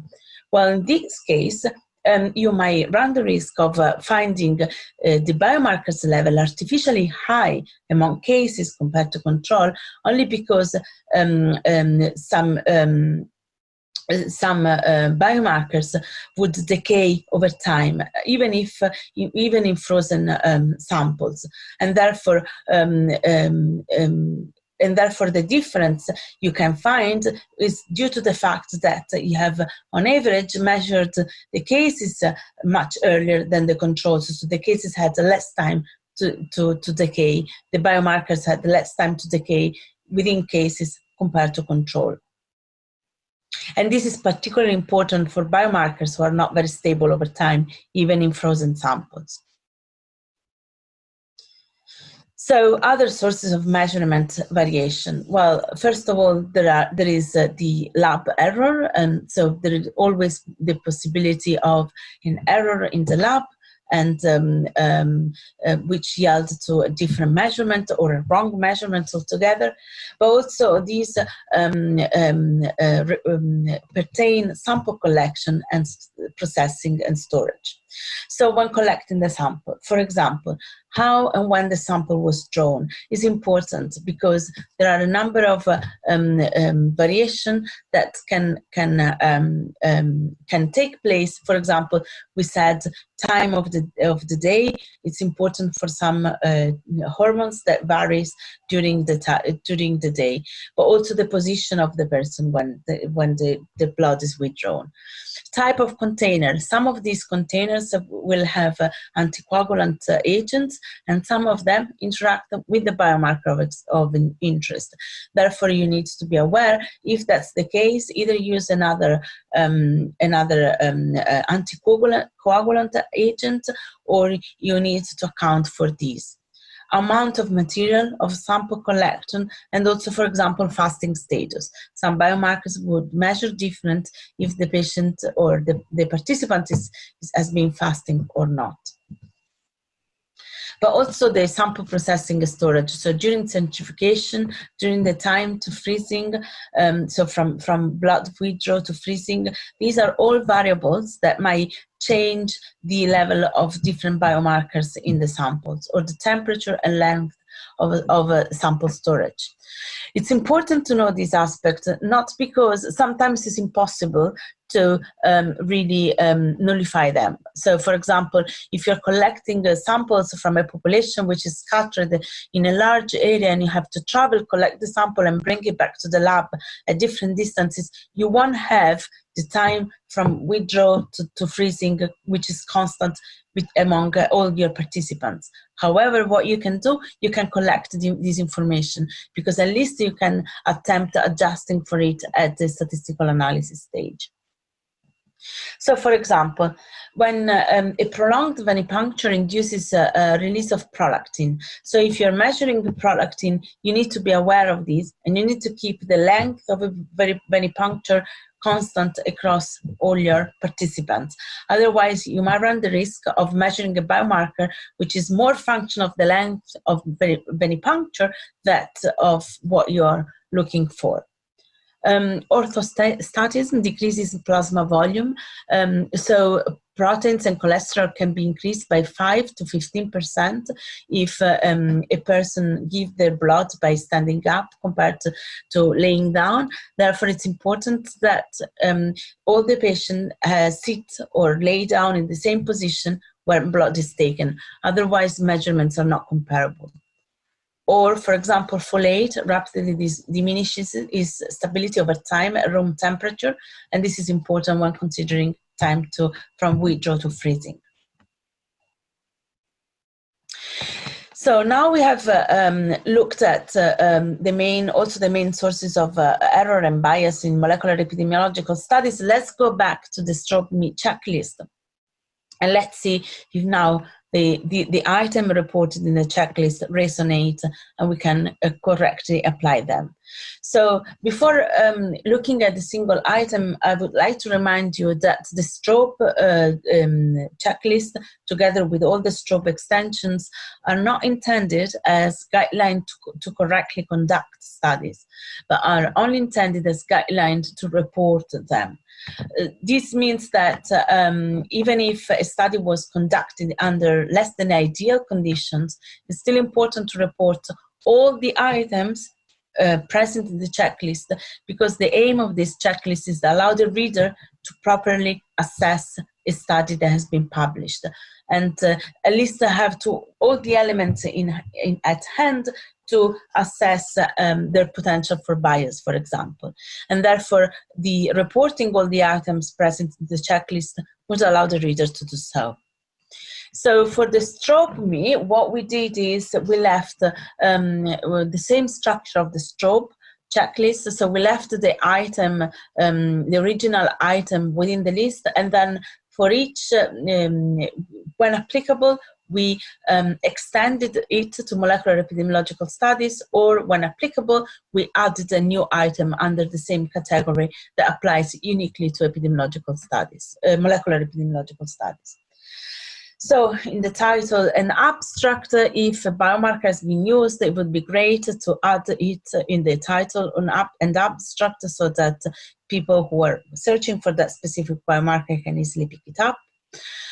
In the background, in the introduction, so background and rationale. So it's important to explain the scientific rationale why a biomarker has been chosen. And if known, if it's an agnostic approach to a association, this is still fine, but it's important to declare it a priori. And again, together with the biological rationale, also to make an a priori hypothesis, saying, for example, I expect this biomarker to be higher in cases and lower in control, or vice versa. Methods. So when it comes to study design, and when it comes to presenting a key element of study design, in molecular epidemiological studies, we have often different type of study design. For example, the nested case control studies. And so it's important to describe all the details how these were conducted, beyond the classical study design, case control court, etc. Also, it's important to add 4 more items. These are the biological sample collection, so describe how the biological samples were collected. So, for example, nature of collecting procedures, participant conditions, time between sample collection and relevant clinical or physiological endpoints. And we have discussed this in extensively why this is important. Again, biological sample storage, so how the sample has been processed and stored. So centrifugation, time, what anticoagulant agent was added, and so on and so forth. The same as biological sample processing, in particular after storage.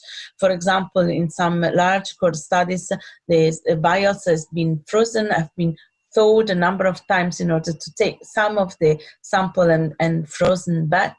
And it's important to know how many cycles, freezing, thawing cycles have been gone through.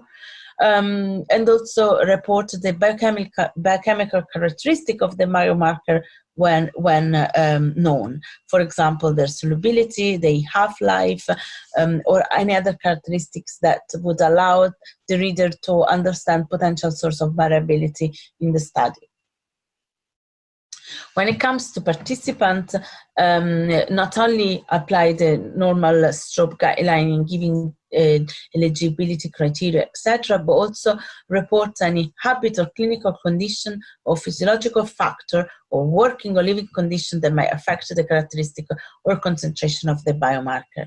This is very important because it allows people to understand to understand if where the association might come from. For example, if you are looking at a cohort of petrol station worker, it's important to know in detail because it means that you would expect in higher prevalence of chromosomal aberration because they're exposed to benzene. Again, methods under the item of data source and measurement, apart from the normal STROBE recommendation, it's important to report in detail all the lab methods. So type of assay, detection limit, quantity of biological sample use, outliers, timing and assaying procedure, and calibration procedures or any other standard used. This is more, is something that people usually do, and it's part of the reproducibility process of our scientific method. So ideally, what you write in your paper will allow a person on the other side of the globe to run exactly the same experiment on a different sample of people. Again, on the methods, when it comes to statistical methods, it's important to say how the biomarker was introduced in statistical analysis. So, for example, if it was log transformed or not, or if categories were used, if they were used as a meaningful cutoff, for example, or quartiles, quintiles, it's important to be very specific about this. And as an additional item, reports on the validity, reliability of measurement, and internal or external validation. So it's important to quote in your article any data looking at validity and reliability of the methods that has been used, so that people can kind of assess themselves the source of variation that is possibly affecting the study you're reporting.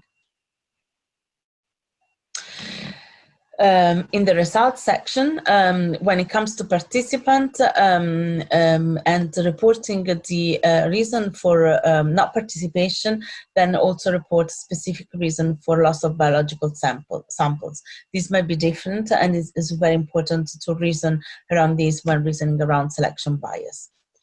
When under the item of descriptive data, on the top of reporting all the descriptive data in the STROBE checklist, also give a distribution of the biomarker measurement. So including, for example, mean, median, range, and variance, so that this can give a sort of snapshot of the population, of the biomarker level within that population. Finally, in the discussion section, when discussing the limitation of the study, then describe also the main limitation of lab procedures.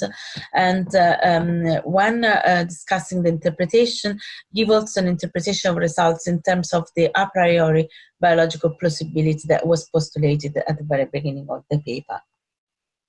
Finally, describe informed consent and approval from the ethical committees, and specify whether samples were anonymous, anonymized, or identifiable. So anonymous is when the researcher is not able to link them anymore to the original identity of the donor. Anonymized is when the samples are not linkable, but the principal investigator has a way for tracing anonymized samples back to the original donor. And identifiable is when you put name and surname on the top of the vial, so you can immediately identify whom this comes from. Now, let me briefly touch on the exposomic as a natural extension of this work on molecular epidemiology. So to put this slightly more in context in terms of epidemiology, the biomarkers have been used extensively under the framework of meet in the middle. So you know that from epidemiological studies, when you have a very rare exposure, but you have a fairly common outcome, as in the case, for example, in some occupational study, you need to run cohort studies. So you can take your exposed population, your unexposed population, so you select your population on the basis of their exposure, and then you wait over time of this relatively frequent outcome to happen, and then you can say if people exposed were more at risk of the outcome or not. On the other hand, when you have a rare outcome and a relatively common exposure, you can run a case control study, taking your cases with a rare outcome and selecting controls, matching the cases, and then look at what exposure they had, so you can see if the exposure was or not more frequent among cases compared to controls. Where epidemiology comes struggling a little bit in uncovering association is in the cases where you have rare exposures and rare outcomes. So even if you select people on the basis of their exposure, you might need to wait for many years in order to have enough outcome to run a statistical analysis, and the other way around. So it's where really epidemiology struggles in identify meaningful associations. And this and the use of biomarker has been brought into these scenarios with the concept of meet in the middle. So by using a biomarker on the logical continuum between exposure and outcome, basically we can divide the study design and assess a different intermediate association in different contexts in order to make the full picture understandable. So for example, let's take the example that we have discussed of benzene exposure and leukemia. So exposure to benzene is very rare. Exposure is almost uniquely happens in professionally exposed people, and the leukemia is a relatively rare condition. Therefore, it would be extremely difficult to uncover this association without the use of biomarker. However, we have these intermediate biomarker, which is chromosomal aberration. So how has this been uncovered? So for example, case control studies of people with leukemia were asking questions about taken blood out of leukemia cases and out of leukemia controls, and they found that among cases chromosomal aberration was more frequent than among controls. Therefore, they published this paper saying chromosomal aberration is more frequent among leukemia cases compared to the controls. Fine, but this could be say risk factors or the consequence of risk factors, and therefore increasing the risk of leukemia, but could be also the other way around. So it could be that because the body is developing leukemia, this induces a chromosomal aberration in some blood cells. Well, the way of disentangling which is running a nested case control studies. So they looked at large cohort studies, recruiting many thousands of people within population, and they looked at chromosomal aberration. And they saw that if people with chromosomal aberration were more likely to develop leukemia compared to people without chromosomal aberration. and this actually happened. So they showed that people who showed chromosomal aberration in their blood at the beginning of the core studies were more likely to develop leukemia. Therefore, they could establish a temporal relationship saying, well, first happens the chromosomal aberration and after happens the leukemia. Therefore, this is the right temporal pattern. Well, then what they did was running an occupational core study, looking at people exposed to benzene because they were, gas station workers, and people not exposed to benzene, which were exposed to something else, and they found that chromosomal aberration was more common among those working gas station. Therefore, they linked chromosomal aberration to being exposed to benzene, and this is how they could assess that benzene exposure increases the risk of leukemia. No study has been carried out having enough people exposed to benzene, enough new leukemia cases, but the association has been made through the biomarker. And this concept is called meet in the middle, because the biomarker is used to sort of triangulate exposure and outcome and being able to uncover mechanisms. And as a further extension of this concept, the exposure, the idea is following the genome-wide association studies, so following the idea that we could look at all the genetics variation in an agnostic way, so without an a priori hypothesis, we could do the same with environmental exposures. And so instead of having a bottom-up approach, so looking at from the specific biomarker to the effect in the body, we would have a top-down approach. So looking at how all the interaction, how all the exposure interacts at body level, and how all the exposure would be summed up within the body and therefore being potentially associated with a health outcome. And so the exposomics goes and adds up to the extensive number of omics that have been developed that are used to look at this type of interaction at body level. And so, and it's interesting how the level of complexity in a way increases by increasing the chain of regulatory mechanisms they are measuring. So there is genomics, there is also transcriptomics, proteomics, and metabolomics. Right, let me now draw some conclusions. So first of all, in molecular epidemiology, a biomarker is any substance that can be measured in the body and is associated with health-related outcomes. A biomarker are used as proxies for investigating the interaction between external environmental exposure and clinical outcome within body, and can be divided in three main categories: biomarker of exposure or internal dose, biomarker of early response, and biomarkers of susceptibility. The main sources of variation of biomarkers include the intra-individual variability, the biological sampling variation, and the laboratory measurements. And also there are some potential for bias depending on the association between the error and the distribution of the exposure and disease. And it's important to be aware of them at study design stage in order to avoid them. Exposomic is a new and agnostic approach for investigating all environmental exposure taken all together in relation to health. Right, so these were the learning outcomes we had set at the beginning of this lecture. I think we have met them, and I'll be thank you very much for listening to this lecture. I hope you find this useful. Here you find some references for your information and my email address if you have questions for me. Thank you very much. Thank you very much, Valentina. That was absolutely fantastic material you shared with us about the epidemiology. So anybody who wants to send a question via Slack or via the chat in Zoom is welcome to do that. I have a question for you, Valentina. Are you with us right now? Yes. Okay, excellent.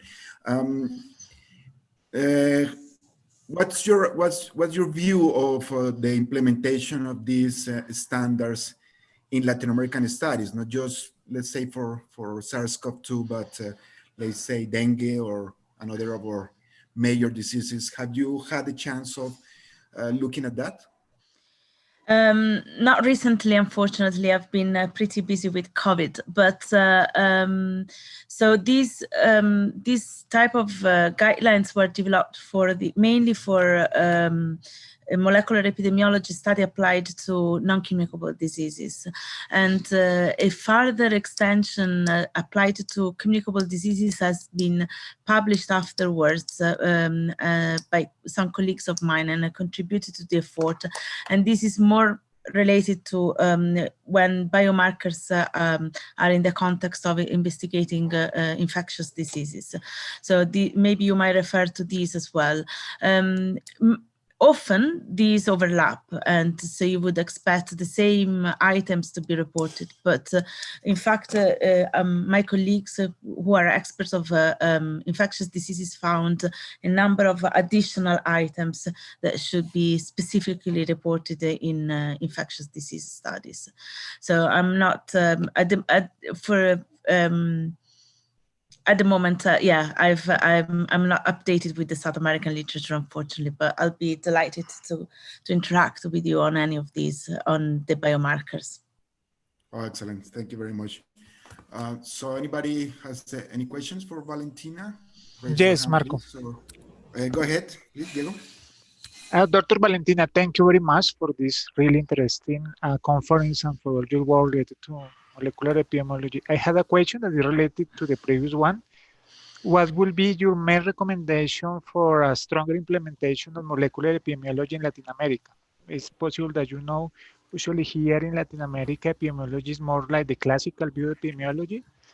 In this context, what will be your main recommendation for better implementation of molecular epidemiology? Thank you. This is an interesting question. I think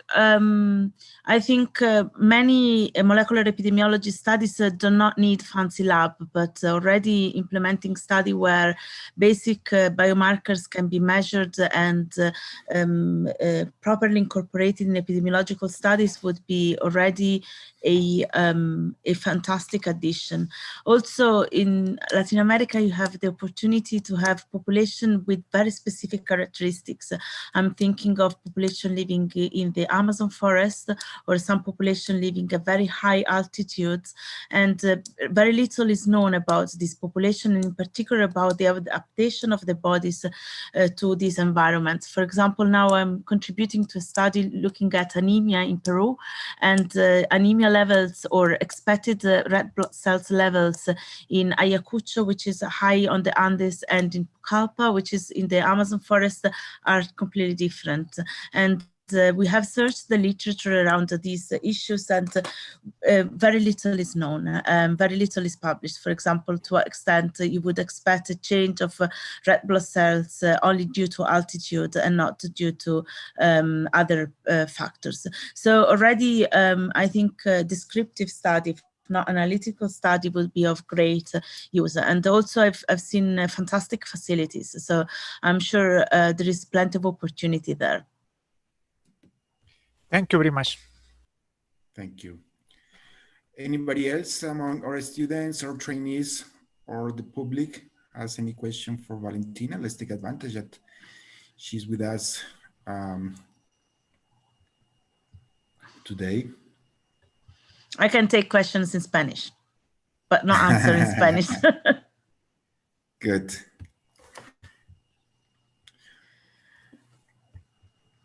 Well, I think there will be also a chance for you to interact with our trainees via Slack.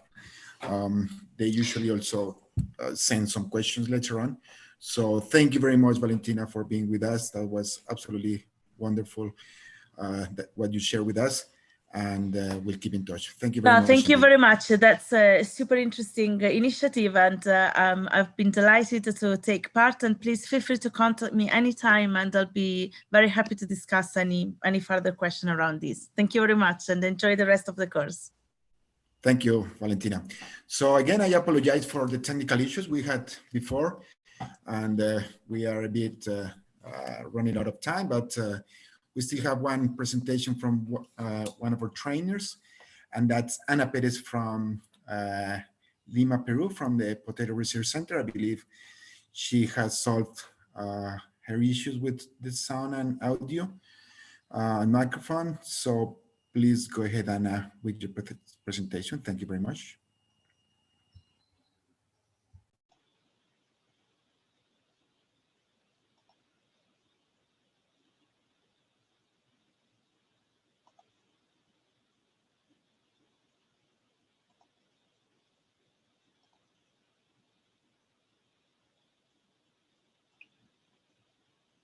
Hola, ¿me escuchan? Un poquito bajito, pero te escuchamos. Si de pronto, no sé si puedes subirle al micrófono o algo, o hablar un poquito más alto, pero sí te escuchamos bien. Creo. Ya, adelante. ¿ahora sí? Bueno. Adelante. Buenos días. Hoy día les voy a hablar acerca de esa nueva metodología para detectar ácidos nucleicos a bajas condiciones isotermales, conocida por muchos como LAN, que es una amplificación isotermal mediada a través de un loop. Entonces, sabemos muchos que existen diferentes metodologías que se han ido desarrollando a lo largo de los años. Dentro de ellas tenemos el PCR, el RT-PCR y el QRT-PCR para detectar lo que son ácidos nucleicos, tanto DNA como RNA. Pero este proceso de por sí nos lleva a que nos toma un mayor tiempo, ¿no? Tanto desde el proceso de extracción hasta el proceso, en el caso de que fuera un material de RNA, obviamente tiene dos pasos previos, ¿no? A diferencia de un material de DNA. Entonces, todo esto nos ha conllevado a que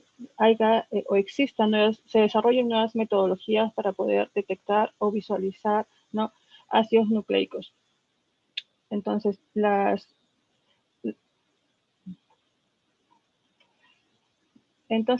actualmente el COVID-19 ha permitido pues el desarrollo, ha permitido que esta nueva metodología que es LAN permita pues detectar en un menor tiempo posible, ¿no? Sabemos que esta metodología es simple, es portable, no se requiere de muchos instrumentos especializados, a diferencia de un PCR que usamos un termociclador y obviamente es costoso. En este caso podemos usar un heatplot, ¿no? Y el tiempo de resultado es en un lapso mucho menor a diferencia de otras metodologías, ¿no? Que puede ser aproximadamente 1 hora. Y obviamente en la comparación de los costos va a haber una gran diferencia, ¿no? En LAN podemos decir que la simplicidad de esto nos permite que haya un menor costo. Ahora, esta metodología fue desarrollada en el año 2000 por Notomi, ¿no? Desarrollada y reportada por esta persona, pero a lo largo de los años se ha ido incrementando el desarrollo de esta metodología, pero no solamente en el área de salud, ¿no? Tenemos también el área agrícola, en el área de lo que es procesos alimentarios y en el área de indicadores ambientales. Actualmente, como hemos visto, hay una cantidad enorme de publicaciones con respecto a esta nueva metodología, ¿no? Aproximadamente cerca de 450 publicaciones. Bueno, entonces, ¿qué es lo que realiza LAN? Se emplea una DNA polimerasa. Esta particularidad de esta amplificación es porque podemos usar 4 a 6 primers específicos que se van a diseñar en una región, en nuestro blanco, ¿no? Entonces, esta especificidad permite a ellos que les muestre una eficiencia, que su eficiencia sea alta y su precisión y su reproducibilidad bajo condiciones isotermales. Entonces, tenemos acá las regiones que está caracterizada por formar primers en la parte externa de la región blanco, ¿no? Tenemos el F3 y el B3, y también otro grupo de primers que está formado por un híbrido de primers que son llamados el FIT y el BIT. El FIT tenemos unidos el F1C y el F2, que se van a unir a sus regiones complementarias de la cadena. Adicionalmente, la metodología de detección por LAN son procesos de aproximadamente 1 hora, pero la adición de primers que son conocidos como LUT o LUT-Barward para el LAN permite que esta metodología o la aceleración permite que se acelere la reacción y hay una demostración, una visualización en un menor tiempo. Entonces, estos loops lo que se van a hacer es unirse en la parte híbrida, en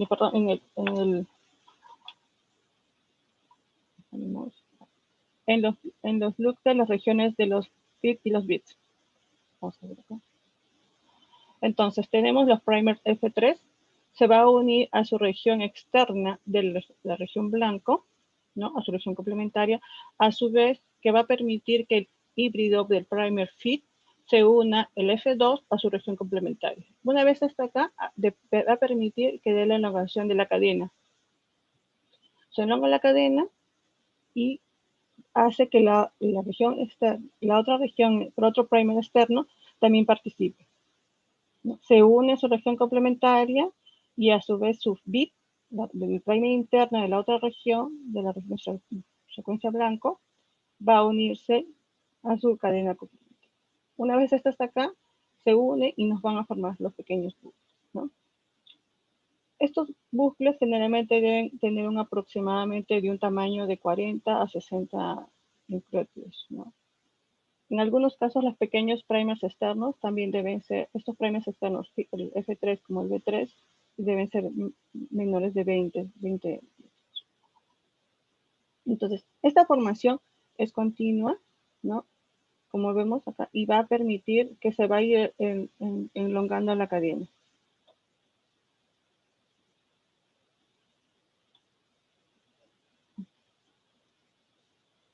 Acá les iba a mostrar, no sé si se podrá ver, un video más que todo de cómo se ve la elongación.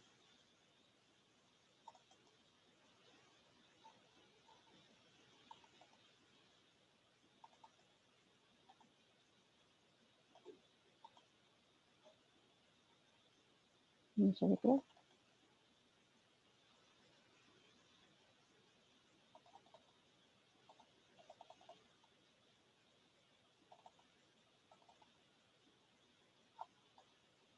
Creo que no se puede visualizar el lado. Bueno, ya. Sigamos a la siguiente slide. Entonces, esta es la ubicación de los premios de una forma lineal para poder nosotros visualizar los premios externos, ¿no? En la parte externa de nuestra secuencia, F3 y el B3, bueno, es la forma complementaria. Y acá están los FIT, el F2 con el F1C.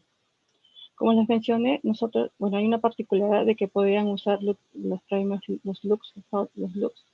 ¿Para qué? Para que puedan, pues, incrementar la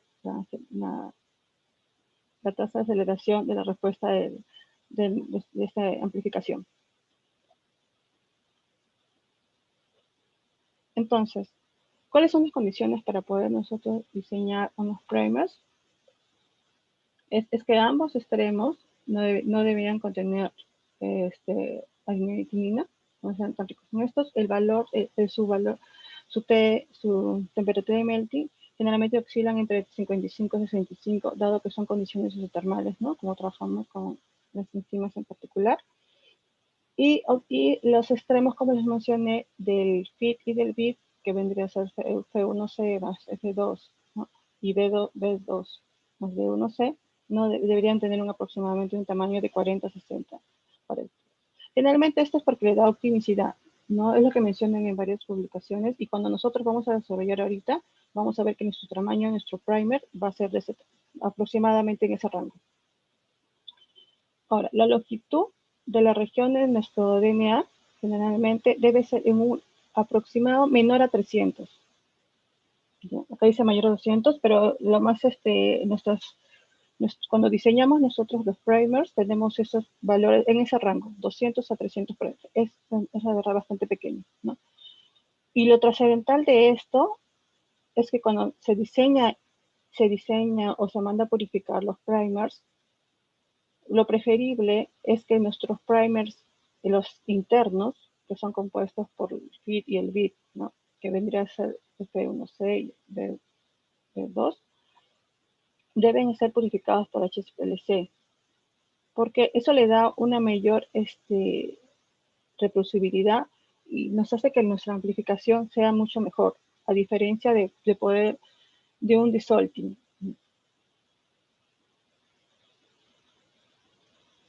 Entonces, existen diferentes esquemas, como la DNA polimerasa BCT, ¿no? Que a veces ya vienen incluidas dentro de los master mix, y otras que es SPSC DNA polimerasa.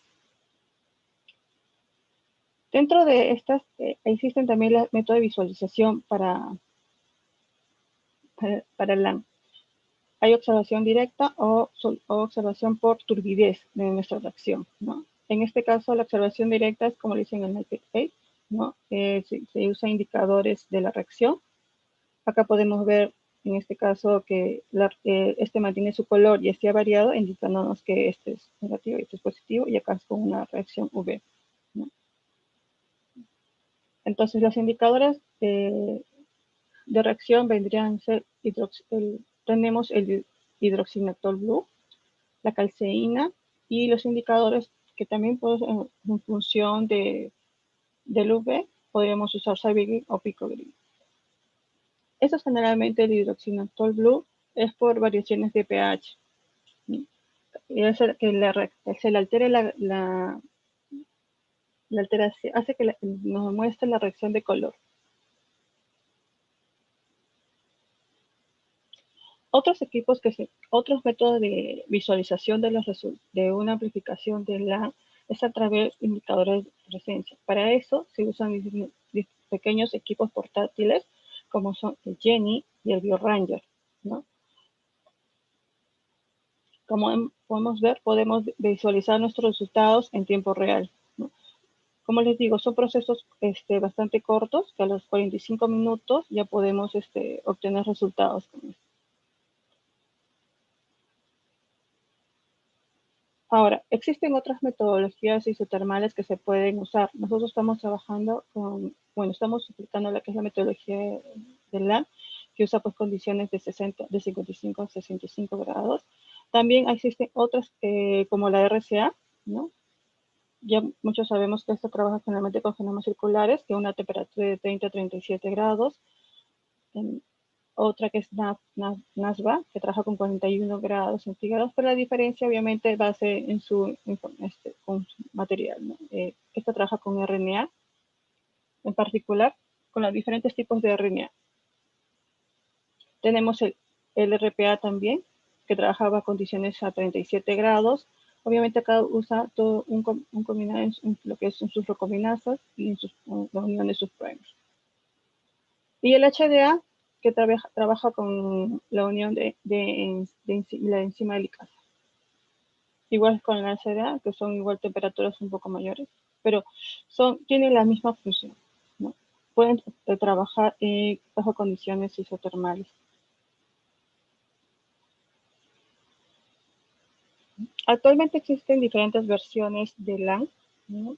Dentro de estas, y las que voy a explicar así, vendrían a ser las de multiplex LAN, que en este caso se podría visualizar más que todo o detectar en una sola reacción varios patógenos o genes, ¿no? Trabajando con premios múltiples. Hay una que es microLAN, que usan microfluidos, y la que se está usando actualmente en Perú es LAN combinada con lateral flow, ¿no? Generalmente los premios tienen biotinilados, ¿no? Para poder detectar la visualización a través de unas pequeñas tiras. Y el LAN liofilizado, ¿qué quería decir eso? Que generalmente mucho de nuestro material, de los regions que vienen dentro del proceso, podemos liofilizarlos, como que las enzimas, ¿no? Los primers. Por eso la facilidad de que esta metodología puede ser portátil, ¿no? O sea, puedes moverte con un pequeño equipo como los de Jenny o el BioRanger y con tu material liofilizado tú puedes procesar en campo. Bueno, acá les dejo la publicación si quisieran leerla. Y existen actualmente varios métodos varios software, para diseñar los primers, ¿no? Yo les voy a explicar más que todo por el Line Designer, ¿no? Hay otra, esta es con licencia, pero les he compartido el link para un tutorial. Y otra es el Primer Explorer, la versión 4. He visto que ya hay una versión 5, ¿no? También la vamos a usar. He probado yo con mi secuencia una secuencia que he bajado de la base de datos.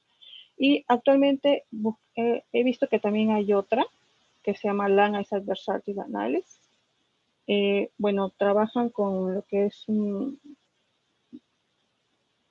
sistema de datos, pero en función, creo que es como más versión Linux, es lo que yo le entiendo. No lo he probado, pero bueno, les comparto los links para que ustedes puedan visualizarlo y probarlo.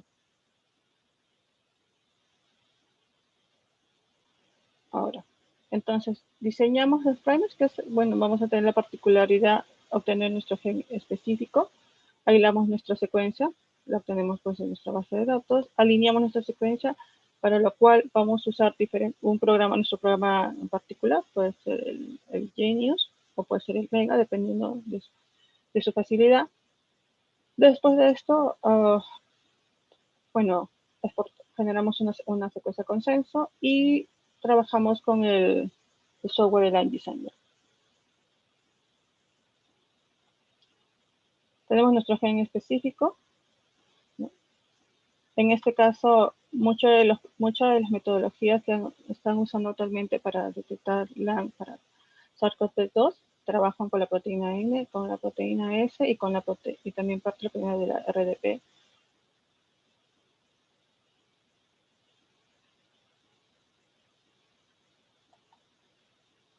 Entonces, aislamos nuestra secuencia, ¿no? De la base de datos.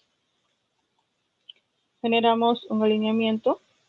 Bueno, en mi caso hemos considerado todos algunos países, ¿no? Que están listados acá, como Ecuador hasta Taiwán. Generamos nuestro consenso en función de esto y usamos el programa. Entonces, lo que vamos a hacer es generar un nuevo proyecto, ¿no? Entramos al programa, le damos a File, generamos un nuevo proyecto. A este proyecto le vamos a poner, por ejemplo, el nombre coronavirus, le damos la opción crear. Y listo. Tenemos acá nuestras ventanas. Una en el lado derecho vamos a ver nuestra secuencia y acá la descripción de la secuencia que hemos exportado. Entonces, abrimos nuestra secuencia. En este caso ya he ido trabajando con algunas. Vamos a trabajar con la proteína RDRP. Abrimos la secuencia. La tenemos aquí. Bueno, acá tenemos varias opciones dentro del panel para que ustedes puedan visualizar la secuencia de una manera lineal o si quieren trabajar. Le damos a diseño de primers.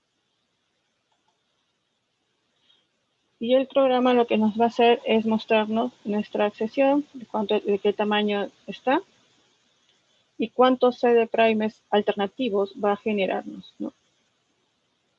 Le damos a Search y tenemos la secuencia.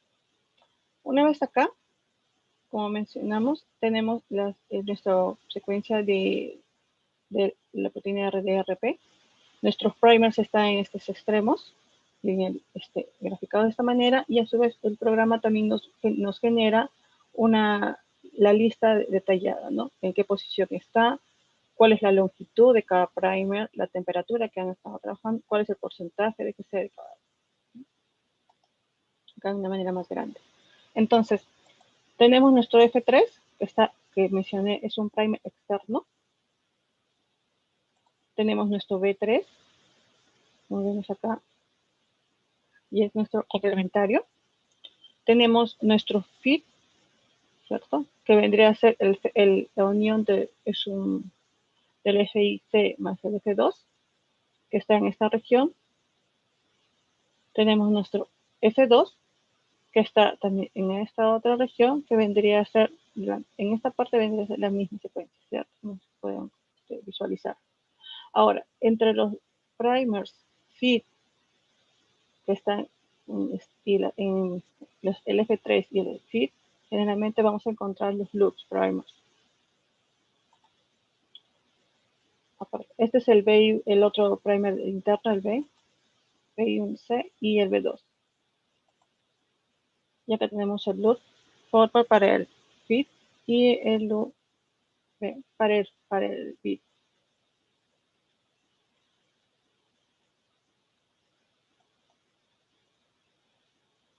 Aparte de esta secuencia que nos ha mostrado el programa, que es que en realidad nos selecciona o nos muestra o nos selecciona la mejor secuencia que es considerada por default, nosotros también podemos generar visualizar los otros set de primers que se han formado. Como mencionamos anteriormente, el programa nos va a generar 5 primers adicionales.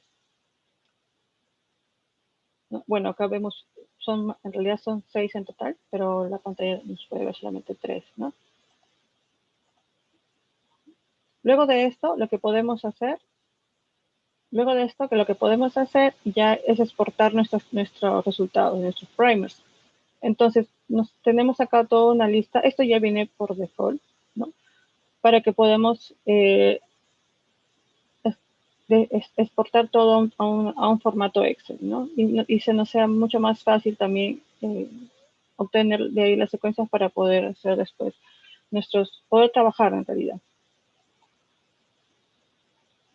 Tenemos, bueno, pues, la tabla mucho más grande con cada uno de las características que va a venir en nuestra tabla. Podemos seleccionar solamente si deseamos el mejor primer que ha sido seleccionado por la máquina, o podemos ver todos los primers, ¿no? Y luego vemos dónde los editamos, seleccionamos dónde se va a exportar. Entonces, nuestros 6 de primers han generado una tabla Excel, como están acá. El F3, el B3, como lo mencioné hace un momento, y lo que vimos en la secuencia. Lo recomendable de hacer una prueba de LAN, y si es que van recién a trabajar para un nuevo virus o un nuevo patógeno, sería que podrían trabajar con 2 o 3 series de primers, ¿no? Para que puedan todavía estandarizar. Como mencioné, generalmente el tamaño de los primers o la longitud de toda nuestra secuencia de LAN va a ser menor, bastante pequeña, de 200 a 300, se menciona, ¿cierto? Entonces, en este caso, nuestro primer primer que nos ha asignado la máquina nos menciona que tiene 290. Pero tenemos otras opciones, ¿no? Que dice que el segundo primer pues, a 209, a 300, y seguimos bajando, vamos a ver opciones de 258, 208 también. Esto ya es criterio de cada uno con cuántos queremos trabajar para poder hacer una estandarización y seleccionar en realidad un mejor primer, ¿no? Muy aparte de esto, sería lo recomendable también que una vez que hemos generado nuestros primers, cada una de estas secuencias sea realmente validadas dentro de su consenso. Verificar que en realidad estos primers están dentro de ellas y que no hay alguna variación también en la secuencia. Entonces, como le mencioné, existe otro programa en línea que ustedes pueden trabajar y para que puedan diseñar sus propios primers. Este es el Primer Explorer, ¿no? Entonces, el Primer Explorer, había la versión 4 pero actualmente también hay una versión 5. Entonces vamos a trabajar con la versión 5. Entramos al y jalamos nuestra secuencia. En mi caso vamos a trabajar con la misma secuencia. Bueno, yo había jalado la secuencia LR-DRP. Trabajamos y le doy el diseño de primers. Y la tenemos acá. Una vez obtenida acá, una vez obtenida en el programa, le damos a generar. Bueno, no sé bien, pero sí me sale una opción que dice 5 sets fueron generados, 5 sets de primers y han generado. Entonces, si nosotros observamos el programa en realidad, lo que tenemos es que nos va a formar los primers F3, B3, que vendrían a ser el primer step. Ahora, los primers fit y bit, que vendría a ser el F1C más el F2, vendría a ser el fit. Tenemos el primer bit, que es el B2 más el B1C. O sea, son primers internos. Pero no, en ningún momento este programa me permite la formación de primers lux. Esa es la gran diferencia, ¿no? Entonces, estando acá, podemos visualizar todos los sets de primers que nos ha generado el programa. Este es para uno, este es para el otro, y bueno, en total son 5, como mencionan, ¿no? O sea, se ve en el programa. 5 sets de primers generados para. Entonces, cada uno, en función de su trabajo, deben considerar qué primer son los adecuados y van a trabajar muy bien dentro de sus secuencias, ¿no? Entonces, guardamos la lista, le damos acá Save List y nos va a generar un formato en Excel, pero yo lo veo más como figura. Si se les acomoda, sí pueden jalar de ahí la secuencia.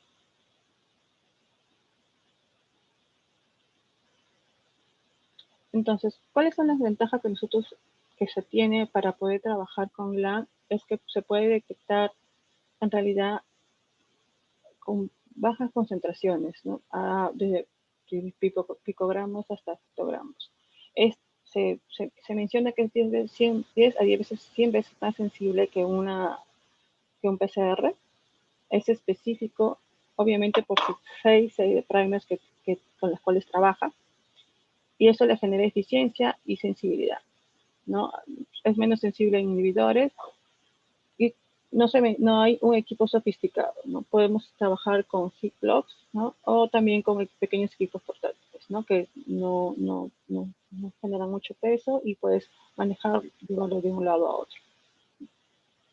Entonces, esto nos ha permitido que puede estar dentro de un point of care, pruebas genéticas, pruebas de productos alimenticios y en la parte de lo que es indicadores ambientales.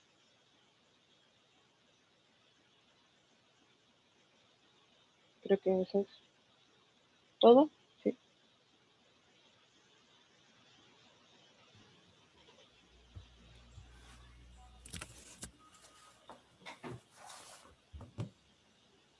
Muchísimas gracias, Ana, por tu presentación.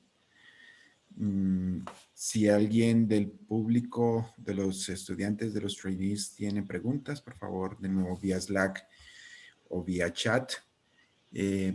También me gustaría preguntarte qué tanto sabes de la implementación de esta tecnología LAMP en otros países de Latinoamérica y si nos puedes mencionar algo de la comparación de costos con las metodologías tradicionales.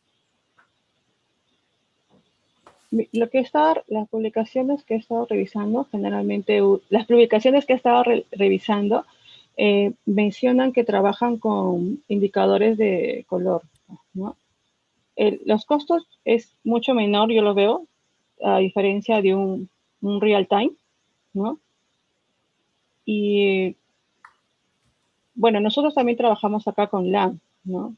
Como mencioné, usamos el Jenny, trabajamos con el Master muy bien, pero es mucho más fácil, ¿no? Más confiable. Pensamos que es mucho más fácil porque podemos editarlo en menos tiempo, ¿no?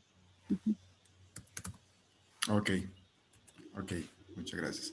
Entonces es la tecnología que ya están siguiendo ustedes, ¿verdad?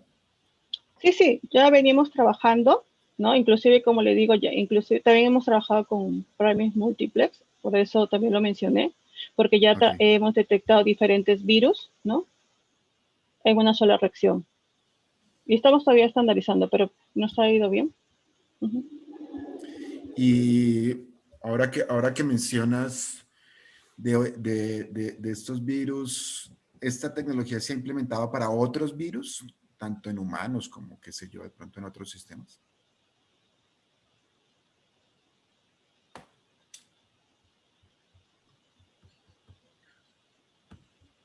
¿Puedo intervenir? Sí, segundo, ¿sigue? Sí, efectivamente, el principio de lo que es las pruebas isotérmicas, en Spanish es okay. Sí, yo pensaría que sí. Las pruebas isotérmicas ahora están cada vez más difundidas, ¿no? Ahora, por ejemplo, en lo que es plantas, como es una técnica que se puede llevar al campo en sí, para el diagnóstico en campo, para tomar decisiones rápidas, entonces ya se está aplicando en los sistemas de producción de semilla, por ejemplo, ¿no? Papa, camote, que son los cultivos que nosotros trabajamos, pero también en otros como yuca, frijol, etcétera, ¿no? En el caso de humanos y animales, esto también se está aplicando. Inclusive hay una técnica muy similar que están trabajando aquí en Perú, que es un LAMP combinado con esas tiras de flujo lateral. Entonces lo que se hace es amplificar el ácido nucleico mediante LAMP y detectarlo mediante esas tiras que detectan al ácido nucleico amplificado y lo vemos como una línea, así como si fueran esos test de embarazo y cosas así, ¿no? Entonces hay una combinación de estas, ¿no? Lógicamente que el LAN está ahora siendo considerado más atractivo por el sentido de que no necesitas tener un laboratorio implementado para poder tener reacciones, ¿no? Tú puedes llevar la prueba al sitio donde tú lo necesitas. Si es posible, Esa es una de las preguntas que hay en el chat de si se necesita o no un termociclador. No es un termociclador, es un aparato bastante sencillo. Ana mostró dos, uno que es un Genie, que tiene las funciones de que tú trabajas, seteas y ves la imagen en el mismo equipo, pero hay otro que se llama el BioRanger, que es un equipo que trabaja con una tablet. O sea, se da la reacción en ese equipo que calienta las muestras y ve la reacción en el tablet, ¿no? Se combina. Este equipo, por ejemplo, es mucho más barato que comprar un Genie. Estamos hablando de un Genie de ese tipo, está arriba de $12,000, $13,000. ¿Sí? Pero este BioRanger no pasa, creo, de los 4,000. Son 3,500 por este costo, ¿no? Ok. Algo que creo que mencionó Ana al comienzo, pero es con respecto a las muestras. Si es necesario extraer el ácido nucleico, la muestra se trabaja directamente, y la cantidad de muestra que se requiere para una prueba LAMP. Ana, ¿quieres responderle tú? No, sí, no hay problema. Bueno, la cantidad se refiere, o sea, si 100 nanogramos, 1000 nanogramos. Sí, ¿qué cantidad de muestra, o sí, en mililitros o en gramos, nanogramos, miligramos, lo que sea, se necesitaría para una prueba LAMP? Y si de esta muestra se requiere o no extraer el ácido nucleico. Lo que con esta metodología en realidad nos facilita que podamos hacer extracciones mucho más sencillas, ¿no? Y la cantidad de ácido nucleico que podemos detectar en realidad puede ser mucho más, bastante pequeña, ¿no? Ha habido reportes que han trabajado con datos bien pequeñitos, con volúmenes o bien pequeños, concentraciones bien pequeñas en realidad, donde se puede detectar, ¿no? Sí, puedo ampliar, Mauricio, referente a las formas como se trabajan con las muestras. Prácticamente se utiliza una muestra casi cruda. Nuestras experiencias, porque no hemos trabajado nosotros con el SARS-CoV-2, porque no tenemos el permiso para hacerlo, pero sí como lo estamos aplicando nosotros en cultivos, trabajar, por ejemplo, con el camote o hipomea batatas, no sé cómo lo llaman en otros países. Este es un cultivo bastante, digamos, complicado para trabajar, porque tiene muchos polifenoles, unos polisacáridos como látex, que son altamente inhibitorios. Pero mira, solamente se prepara un buffer, se pone el pedazo de hoja en una bolsa, se macera, y de ahí se hace una dilución 1 en 10 o se pone exactamente como sale de la bolsa y va directamente a la reacción. O sea, no hay una extracción bastante complicada de los ácidos nucleicos, ¿no? Para esta prueba. Ok. Hay otra pregunta sobre la sensibilidad. ¿Qué tanto se compara, creo que también algo de eso mencionó Ana, pero qué tanto se compara la sensibilidad con la qPCR normal que se hace?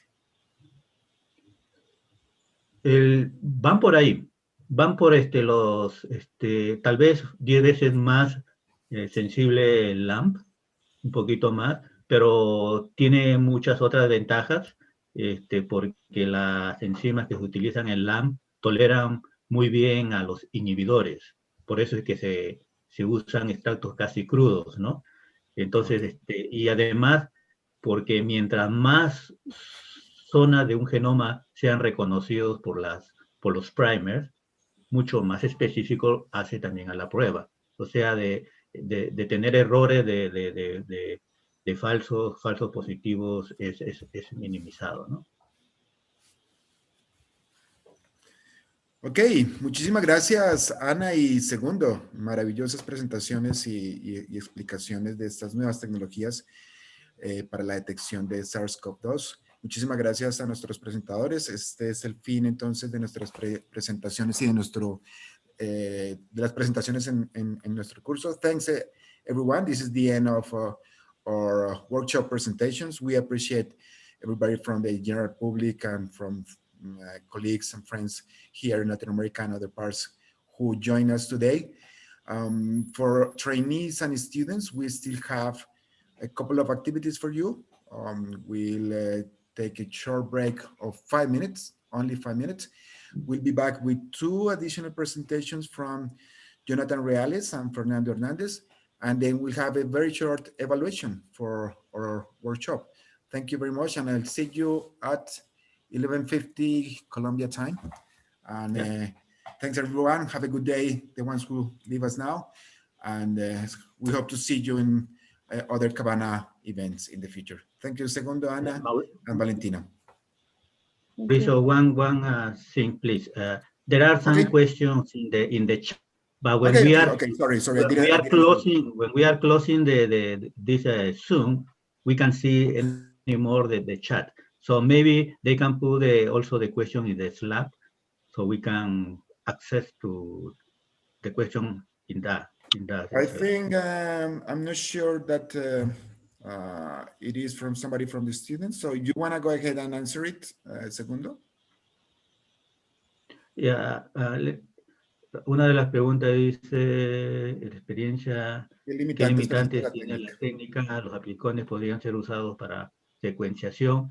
No, los amplicones no pueden ser usados para secuenciación, porque esa es una repetición y repetición de la secuencia varias veces. Como ha podido apreciar la figura que mostró Ana, se forman horquillas y esa horquilla sirve para amplificar y se forma una secuencia como repetitiva, con horquillas cada vez más grandes, pero es la misma secuencia, ¿no? Entonces, sería difícil mandar a secuenciar porque vas a tener tus repeticiones de lo mismo.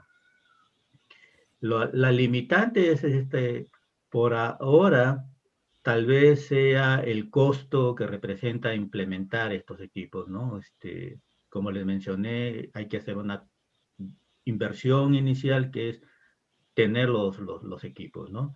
La otra cosa sería diseñar bien los primers y mantener los primers adecuadamente, porque hay unos que son críticos ahí, los que se llaman los FIP y los BIP, que son los que forman justo estas horquillas en la amplificación. Estas tienen que ser una pureza HPLC, ¿no? Si no trabajan con HPLC, la reacción se inhibe si usan unos estándares, los de Solte, que nosotros le llamamos, no funciona.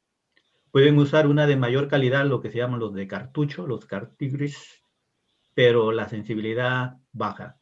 La reacción es mejor cuando es HPLC. Entonces, el costo de esas primer, porque son dos, ¿no? El FIP y el BIP, incrementa pues al inicio el costo de los reactivos, ¿no?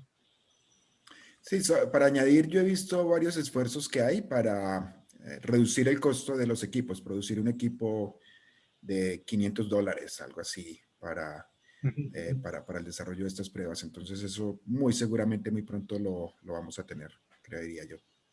Sí, y solamente para referencia de los participantes, en un inicio intentábamos de hacer unos así como los iPads, que cuando uno le pone, esos son con algo de sodio, fosfato de sodio, pero no recuerdo, fosfatos, algo así, que cuando uno hace un clic, eso comienzan a polimerizarse y emiten calor, ¿no? Exotérmico. Hemos intentado hacer ese tipo un tiempo atrás, pero nos rendimos porque no llegaba a mantener la temperatura más de 15 minutos a la que nosotros queríamos, ¿no? Y esto debe mantenerse unos 40 o 45 minutos, ¿no?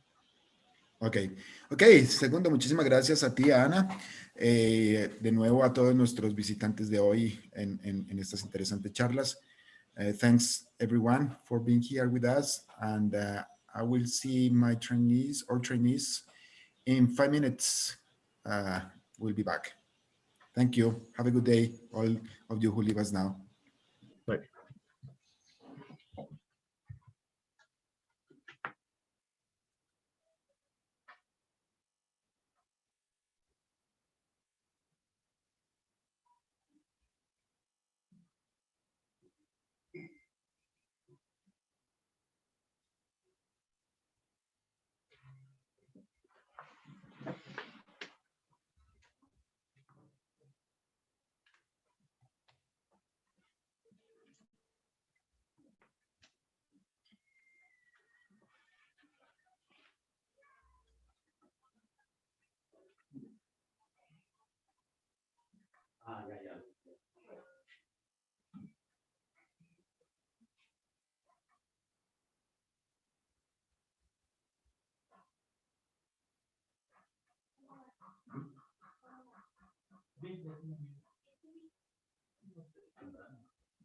Sino que hubo complicaciones técnicas y la iba a seguir después de lo pasaron en alto porque tenía pero recién ha cambiado su laptop, no estaba seteado bien. ¿Te hizo bien?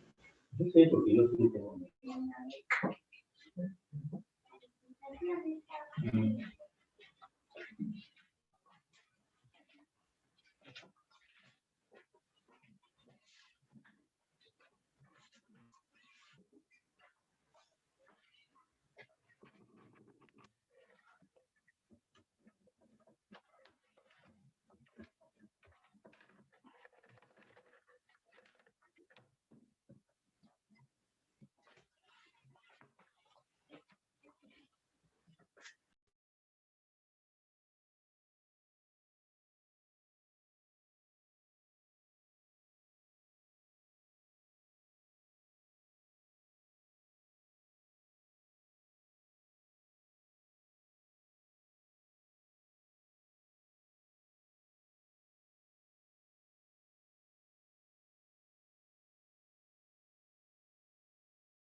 Okay, I hope our students are still with us, or trainees.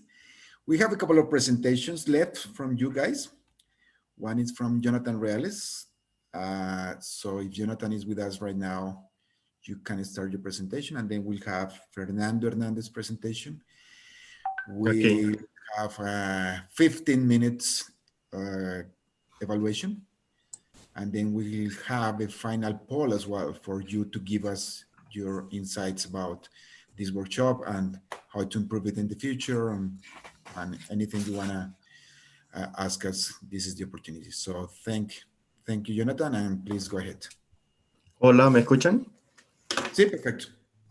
Hola, buenos días. Bueno, primero que todo, agradecerle a todo el equipo del curso, pues, por estas presentaciones, por habernos dado la oportunidad de esto. De verdad que fue muy productivo. Entonces, así de manera corta.